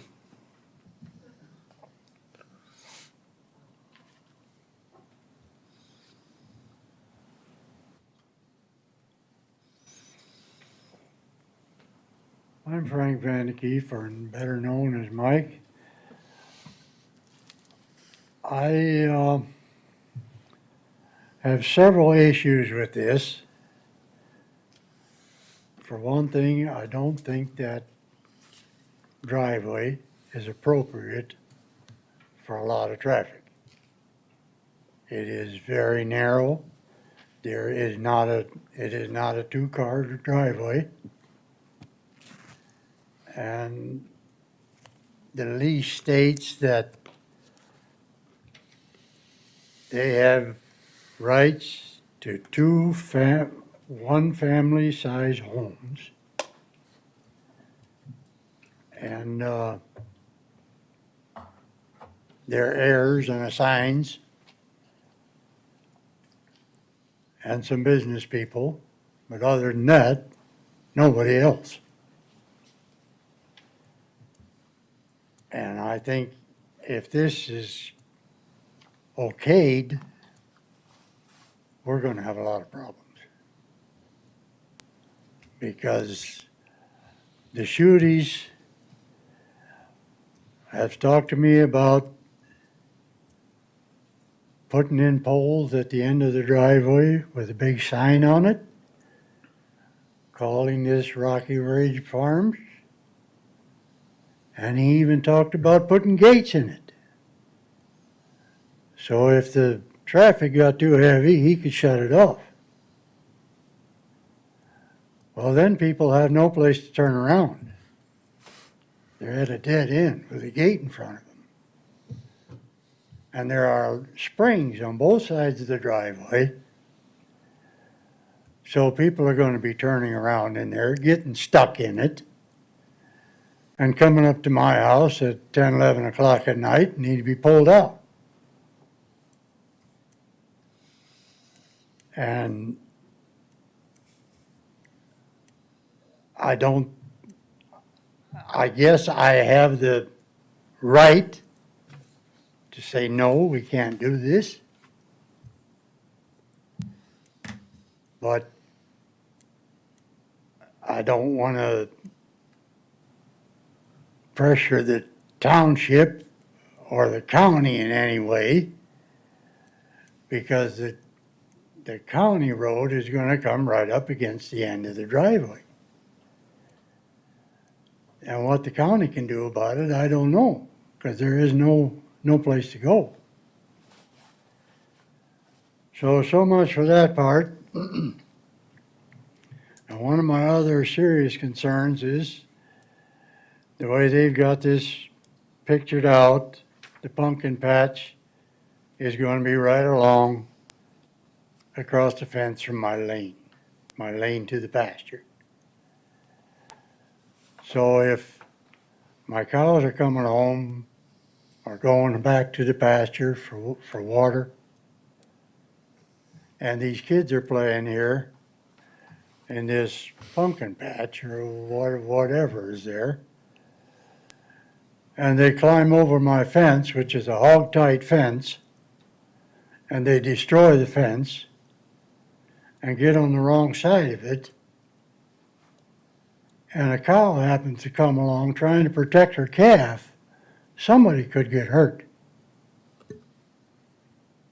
And I don't want to be liable for it. So I guess that's two of my biggest concerns right now, so I'll thank you for that. Thank you, Mike.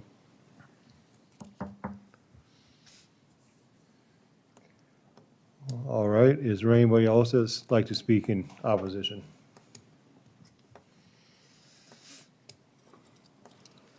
I'm Peggy Van Keef. I'm Randy's wife and Frank and Mary's daughter-in-law.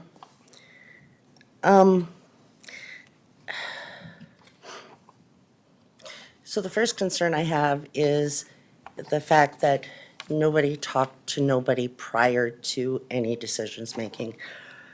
I saw the letter that was issued to the Planning Commission, where it talks about the name has been given, Rocky Ridge Farm. So obviously this has taken some planning. I also saw in the letter that it says ideas for future outings include produce foods, flowers, produce, crafts, and other farm-related products. That's not pumpkins, that's not sunflowers. So I'd like to know where those items are coming from. Are they going to be vendors coming in? So then, in the next paragraph, it talks about signage, as Frank talked about, is to be determined at another time. That's also an issue for us. And then it goes down to the next paragraph where it says nursery license. So as far as I know, that this is something fairly new, I hadn't heard John or Melissa talk about that in the past, not that we talk about everything, but, so I'm thinking that that's fairly new too. So very little traffic is expected from that, it clearly says in there. So when I start with this first letter, the first time anybody received copy of this was when Melissa dropped off a letter to Frank and Mary about her personal opinions. And before I go any farther, I want to say that John and Melissa have been neighbors to us for almost 25 years, and we really did consider them close friends. So this letter that Melissa had wrote to Frank and Mary hurts, because she talks about in this letter how we need to continue to communicate. But there was no communication. We noticed people out surveying the driveway. What was this all about? So we had to do some checking. I mean, it was all little stuff like that. There was no communication. Nobody knew nothing. John and Melissa know that my husband and I farm with Frank and Mary. Those cattle are just as much ours as they are Frank and Mary's. And again, the concern about the lane. The feed floors are along this driveway. We take great pride in our brand.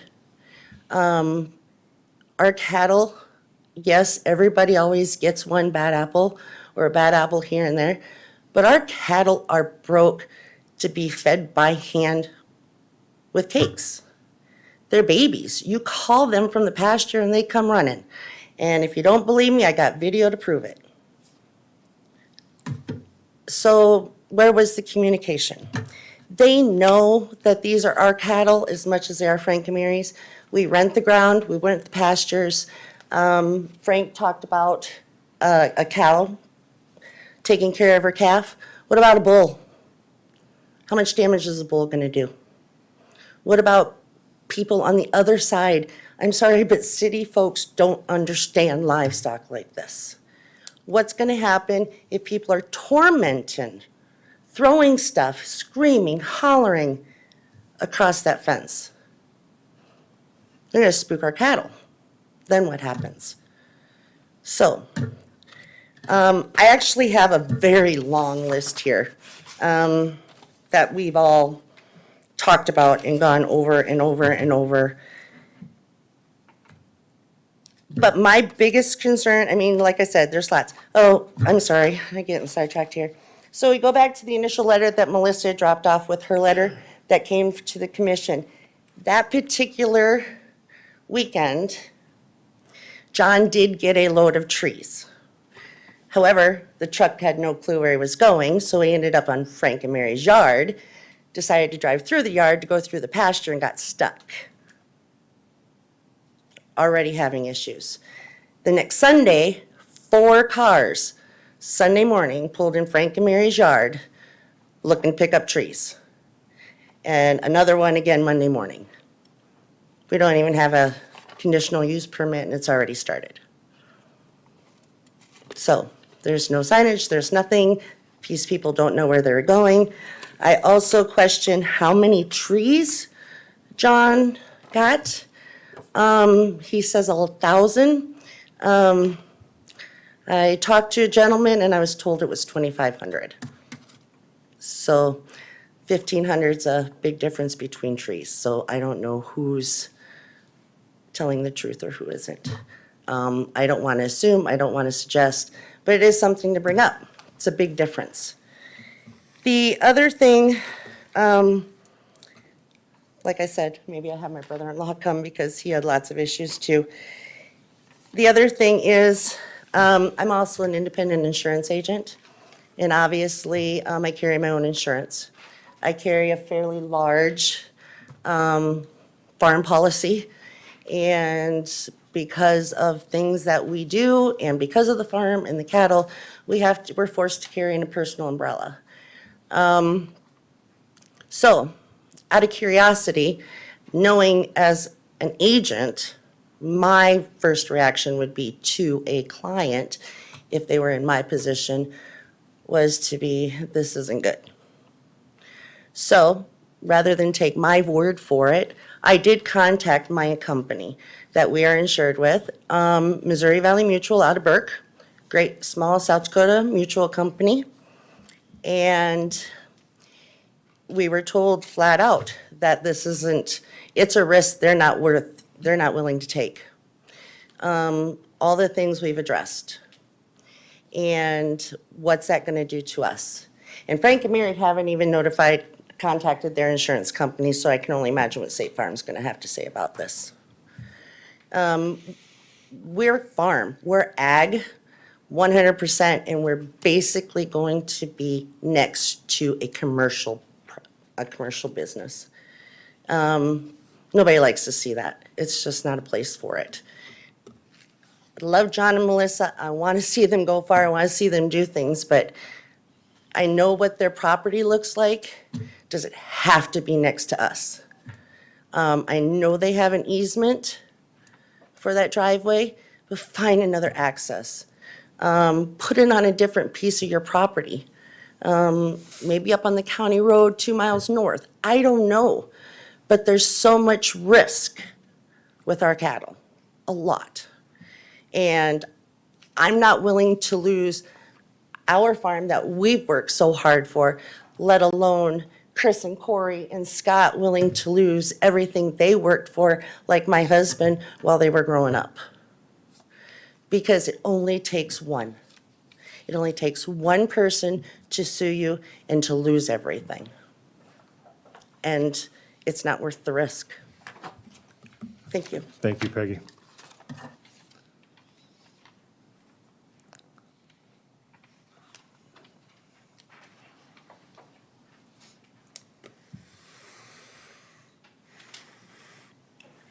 Hello, my name is Corey Jorgensen, and I live at 483rd Avenue, and I am Frank and Mary's son-in-law. And I just kind of want to discuss more of the quality of life that this is going to affect or have an effect on us there. Because where this road goes to is a closed road from direction into Iowa. The bridge is closed there. The road leading up to my house is closed, so everything funnels through this one road.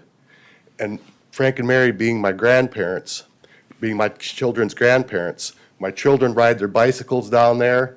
They walk down there. My daughter's in cross country, so her friends come out and they use that road to practice running on. With all this increased traffic, I can see this being a concern about the children out there being on the roads, riding their bicycles. And it also said in the letter that Melissa wrote to Frank and Mary that we are not looking to add employees at this time. Well, I am a business owner myself. I own a manufacturing company in Rock Valley, Iowa. And as I grow, I add employees. So that tells me they're looking to grow this business, not at the beginning, but they're looking to grow this. Where you start needing employees, you're going to start growing this business, which makes more traffic, more people out and about and through that area. So that gives me a concern when they call it a recreational. I see it as more as a business event going in, the operations going in. Because if you don't hire employees, you're looking to grow. That's why you only hire employees. And I do a lot of hunting on Frank's land, where I teach my children to hunt there. I've taught my oldest son, I've taught my daughter, I'm teaching my other 2 children. Now I'm concerned with all these people where I don't know where they're at, and I have teaching my children hunting. There could be liability on me if something happens to go wrong there. So I'm just looking at the quality of life, and being on a gravel road, a dirty gravel road, all the increased dust and stuff that gets blown into everybody's yards just makes it worse. So that's all I wanted to bring up, is how it would affect our quality of life there too. Because I moved out in the country 30 years ago to be away from businesses, to be out in the country where we don't have businesses that we have to fight against. And this is what's coming in as a business. Thank you, Corey. Is there any new information that you'd like to speak on?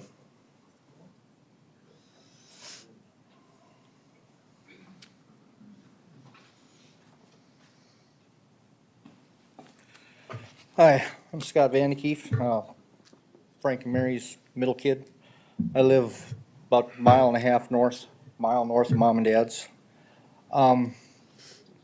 It says in the paperwork that there's gonna be about 90 acres, but only one person's gonna be in charge of this? One person's gonna work 90 acres of a garden? You know, it's not that I'm saying that we don't need employment. Everybody wants a job. You know, everybody wants to have a place to work. So I see it expanding. And once it expands, how far is it going to expand?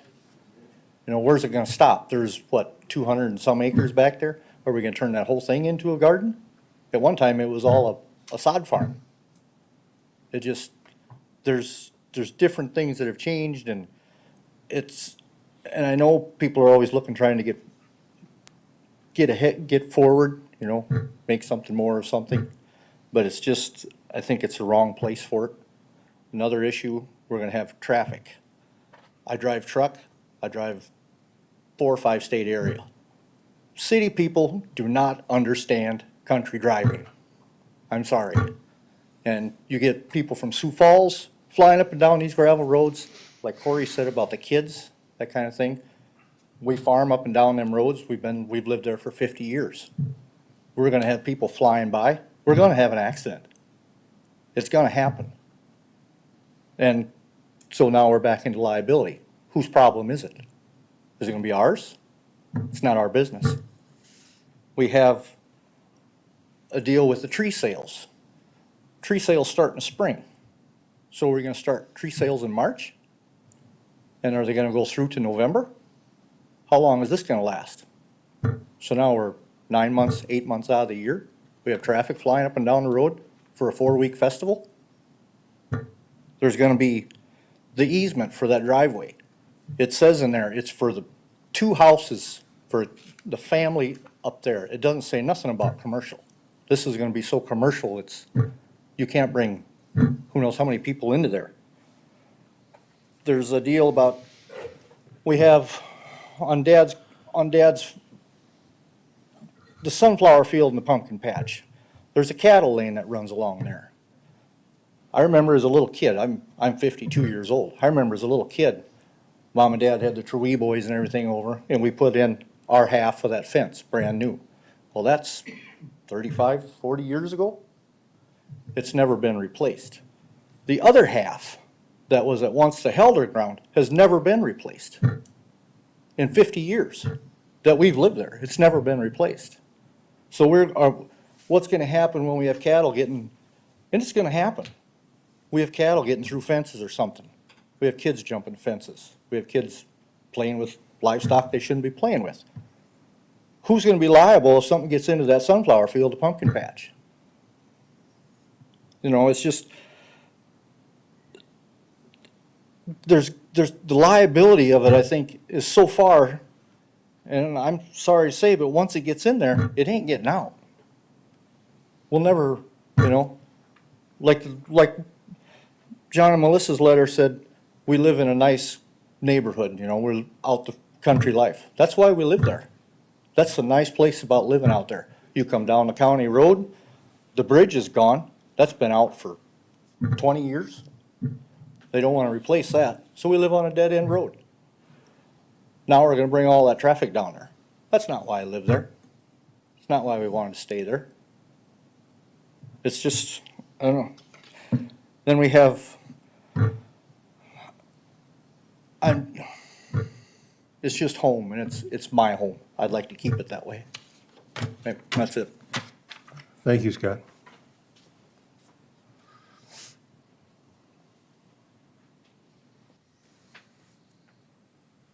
Hi, I'm Nicole Starr. I live at 281st Street on 48th, or 480, I can't even remember. Anyway, I'm coming in front of the commission for my husband and I. We moved out here. We live right on the corner of this dead end about 8 years ago, and we fell in love with the area because it was close to town, but yet it was the dead end road, so we didn't have the traffic. I have 2 boys. that are 10 and 8, and they enjoy the recreation, riding four-wheelers, walking on the road. We have a dog.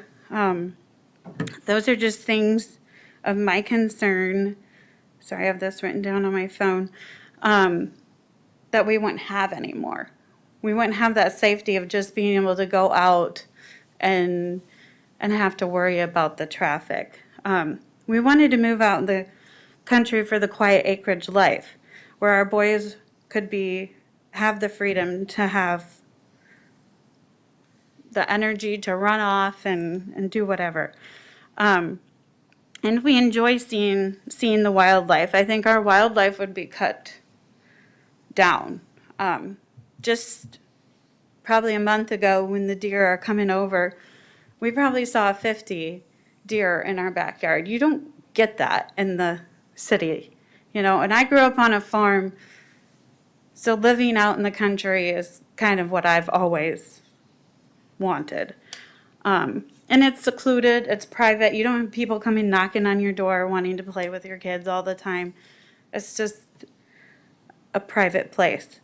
So, and this year, just recently, I started watching my grandchildren and some other teacher kids. So I kind of opened a daycare in my home. And that also worries me too. What if I have a kid running out? Granted, we don't usually go out by the road, but sometimes I take them for walks. Now, am I really going to have access to, or feel safe to go out for those walks, or even to walk my dog? He more or less walks me, but I try to walk him. The other thing is, if this project goes through, if that's something you guys are considering, with our road and our atmosphere and the safety of our children, our pets, the traffic, the road condition, the garbage that's going to increase, not to mention all the dust that we already have. There's also, which they have all stated, there's only one way in and one way out, and it's through all of us. There is no other access, so we would get all the traffic. There are hundreds of people that come to these festivals on the weekends, but it wouldn't stop there, because you have the nursery from your festivals, and the operation of hours are all the time. The issue would not just be on the weekends, it would be during the week. I talked to Todd Gannon, and he is the owner of the River Tree Farms. He said the roads after their festivals are terrible. And they have 2 ways to get to theirs, and they have more than one way to get out. And Gannons have been doing their business there for 30 years. Our roads are already not a good condition with the little traffic that we have. That I could not imagine having hundreds of people, even if it's only 4 weekends out of the year that those hundreds of people are coming. Those festivals are busy. And Ryan and I are not against your dreams in building something great for the community, but it's just not the right place for it. I hope you understand our feelings and concerns on this, and will take time to consider us as your country neighbor. Thank you. Thank you, Nicole. All right, is there anyone else that I can speak with new information?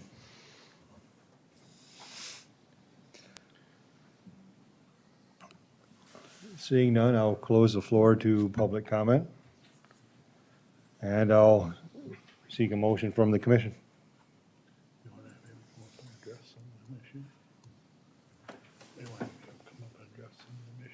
Okay. Or not, I don't care, it's up to you. John, why don't you go offer that? John, would you like to come up with Yeah, well, there's a couple questions to ask? A couple of things I would just like to mention. First of all, Make sure he gets Will to you the mic. get to the microphone, please, John? First of all, I really want to wave at my neighbors when I go home at night and leave in the morning and whenever I come and go, because And I have a lot of respect for the Van de Kiefs. I want that on the record, okay?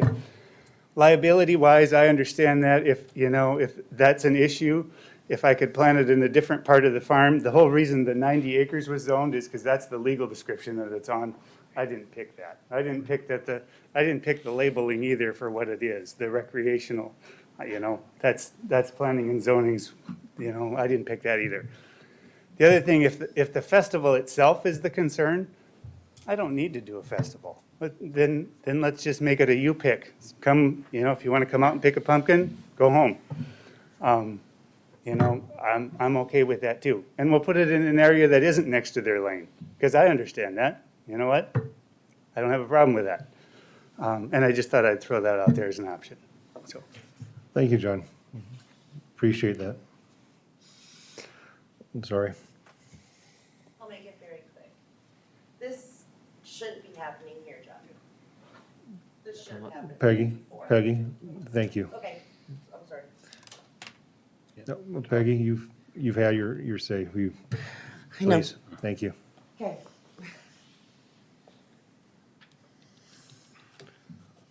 Okay, with that, Commission, I am looking for a motion.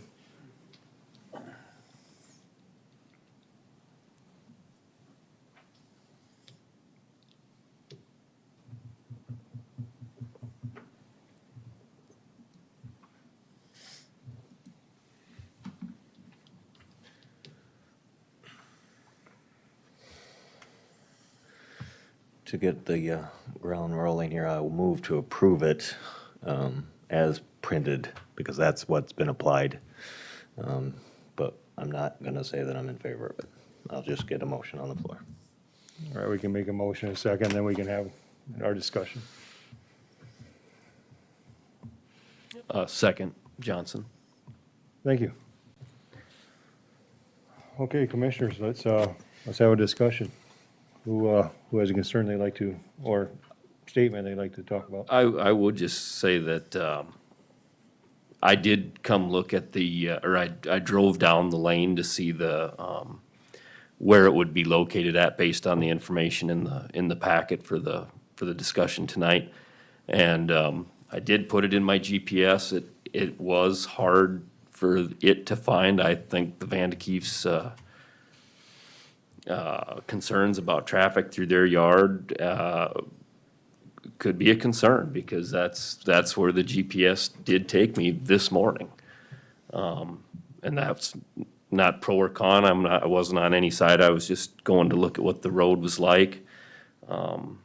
So I would say that your concerns are founded on that behalf.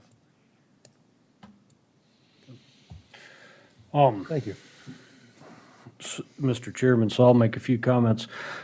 First of all, and first off, I agree with Mr. Nadolski. I think that the fact that this is designated as a private recreational facility, I think it's I think the designation's wrong. Unfortunately, we don't have the proper designation in our agricultural district, which is kind of on our planning, on us. And I think that as more property or more businesses or more opportunities that people want this opportunity, I think we need to explore that and come up with the proper designation, because if you take it for what it's worth, and especially with no description of what a private rec facility is, I just take it from the first word as private, and this isn't private. Mr. Schutte himself said, no, this is open to the public. So that's my first concern. I don't think that we have the right designation, and I'm not even so certain that it's zoned properly, and that designation shouldn't be in a commercial zone. Again, as I stated earlier in one of the other items, I don't feel this is consistent with the neighborhood. That I'm very familiar with that area. I grew up in this area. I've spent a lot of time up there, and I know it's one way in, one way out, and that isn't conducive to a whole bunch of traffic, or any more traffic even that's already there. And so that concerns me. Again, it concerns me that we're in a position where we've got neighbors that aren't communicating with each other very well. It's too bad that, that this has to happen here in a public forum and put us as a commission in a spot to somewhat settle your quarrel. But we'll do that. I think that a lot of this could have been avoided if there was better communication. So with that, I guess those are the points that I have, and I appreciate everybody's thing. The last thing I'll say is I am a little concerned that today it's pumpkins and sunflowers, and then I guess we learned that it's trees too. But if we make this conditional use permit for 90 acres, I understand that that's the, that's the plat. There's really no end to it, other than if we were to put a condition in that we review it in a year. So, thank you. Thank you, Mr. Scott. Any other, Long night. any other discussion?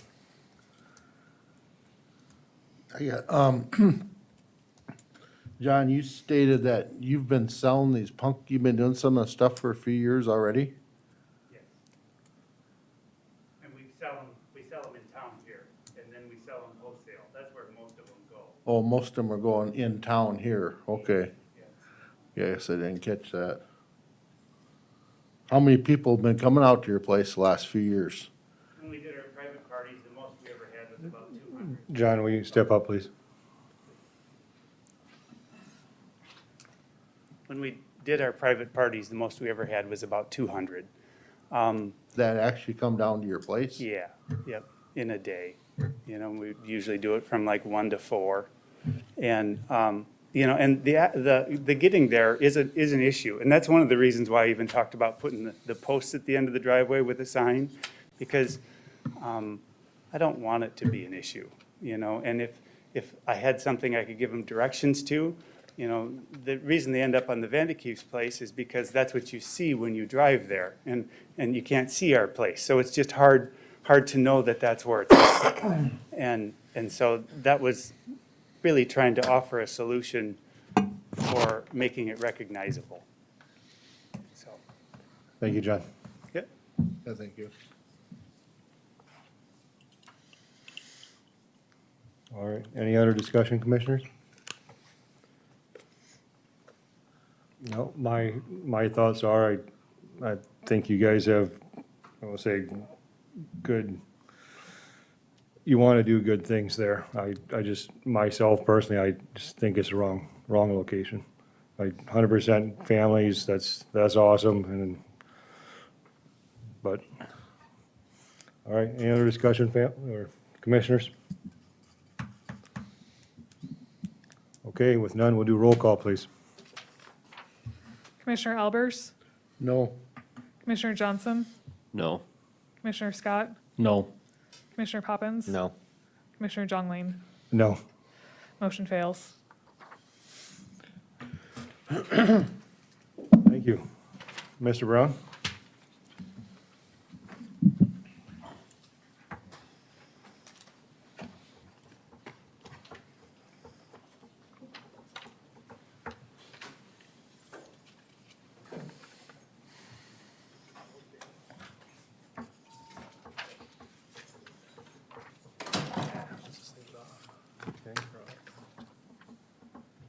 Okay. I'll start with this one first, though. So this is an application for Ryan Folsom for a conditional use permit to construct on this commercially zoned property, contractor shop and storage yard. Approximately, this is the site plan that was submitted after the application, so I apologize you don't have this in your packet. You do have a drawing in your packet, but this is a little bit more representative of what it would be. So the proposal is for a 6,000 square foot building that again would be utilized as a contractor shop and storage yard. Again, the property is Zone C commercial. Flip that back. Let's show it.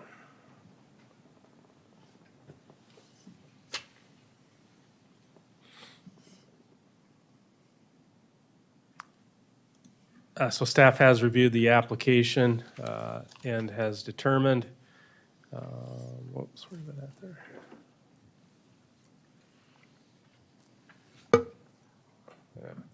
So staff has reviewed the application, has determined that it is in conformance with the standards for approval. Staff does recommend approval, subject to the conditions and findings of the staff report. One of particular interest would be is that maybe, I think it was a couple months ago, staff sent a letter out to all property owners in the Valley Business Park, as well as the developer of the Valley Business Park, and notified them that we would not be issuing any more building permits in the development park until the subdivision improvements have been completed. Primarily, the roads have not been completed to date. They haven't been paved. So I did receive correspondence today, though, from the owner developer, that they have entered into a contract with a company that will complete that. And I believe it will be within the next couple weeks. But until then, we do have a condition on here that we won't issue a building permit for this project until such time as the roads are completed. Okay? With that, I'd be happy to answer any questions that you have for staff. Thank you, Mr. Brown. Commissioner, do you have any questions for staff? So then on that valley, there will be no more permits issued until the road is complete, correct? Building permits will not. You can issue Yeah, this conditional use permit, yes. Yeah, I but- meant, yeah. Yeah, but we won't Yeah. issue a building permit until it's completed. I was assured verbally that I believe that will take place in the next week or two to get those roads completed. So I think timing will work out for this. The conditional use permit, again, the only concern the staff had was the ability to issue a building permit on the property. But it is in conformance with the district. It'll fit well and with surrounding properties, similar uses and things like that. So as stated in the staff report, so. Okay.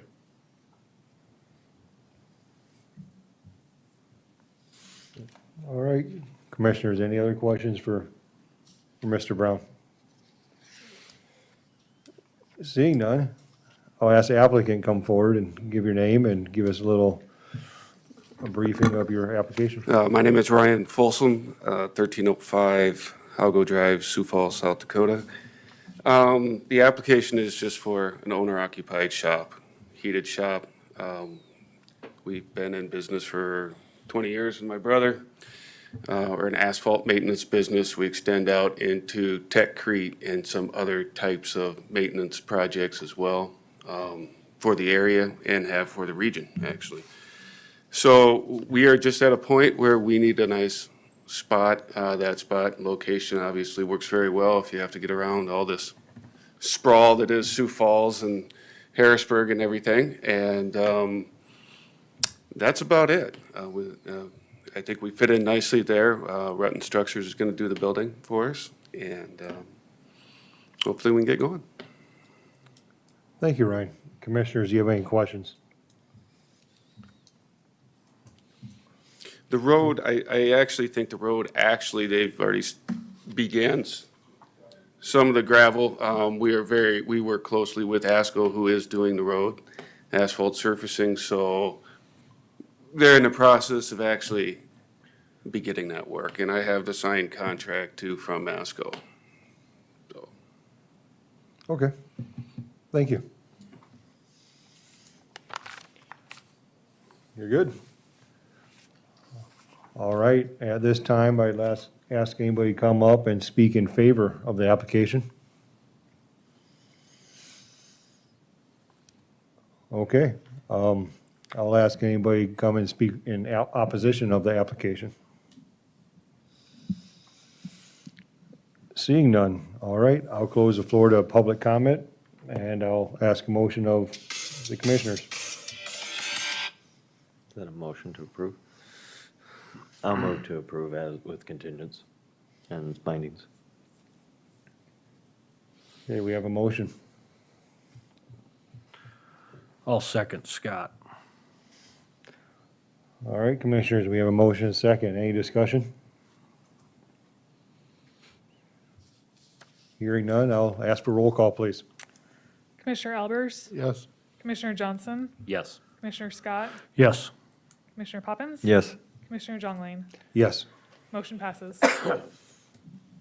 Thank you, Ryan. Mr. Brown?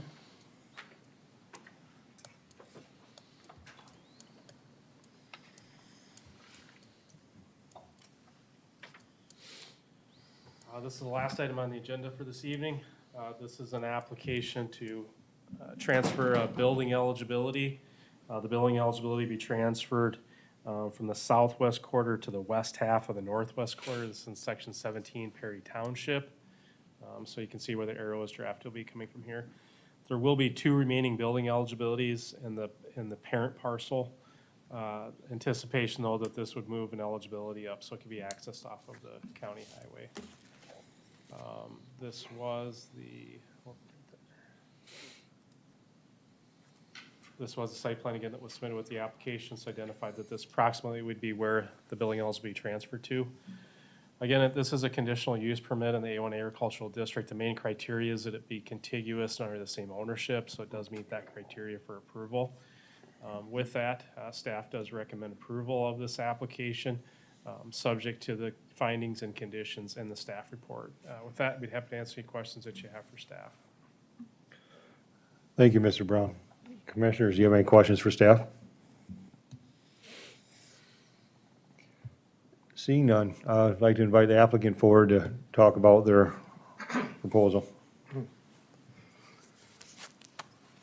My name is Del Junkie. I live at 27554 465th Avenue. And we'd like to move building eligibility from, we have a quarter and an 80 right together. We'd like to move our building eligibility, one of them from our 80 to our quarter. We're looking at building a shop and house there, a shelves, possibly all in one. We have 2 shops on the house, on the place where we're at, which is in that same section. We're going to keep those 2 shops, probably rent out the house, and we'd like to build up on the highway. Okay, thank you. Commissioners, any questions for Dale?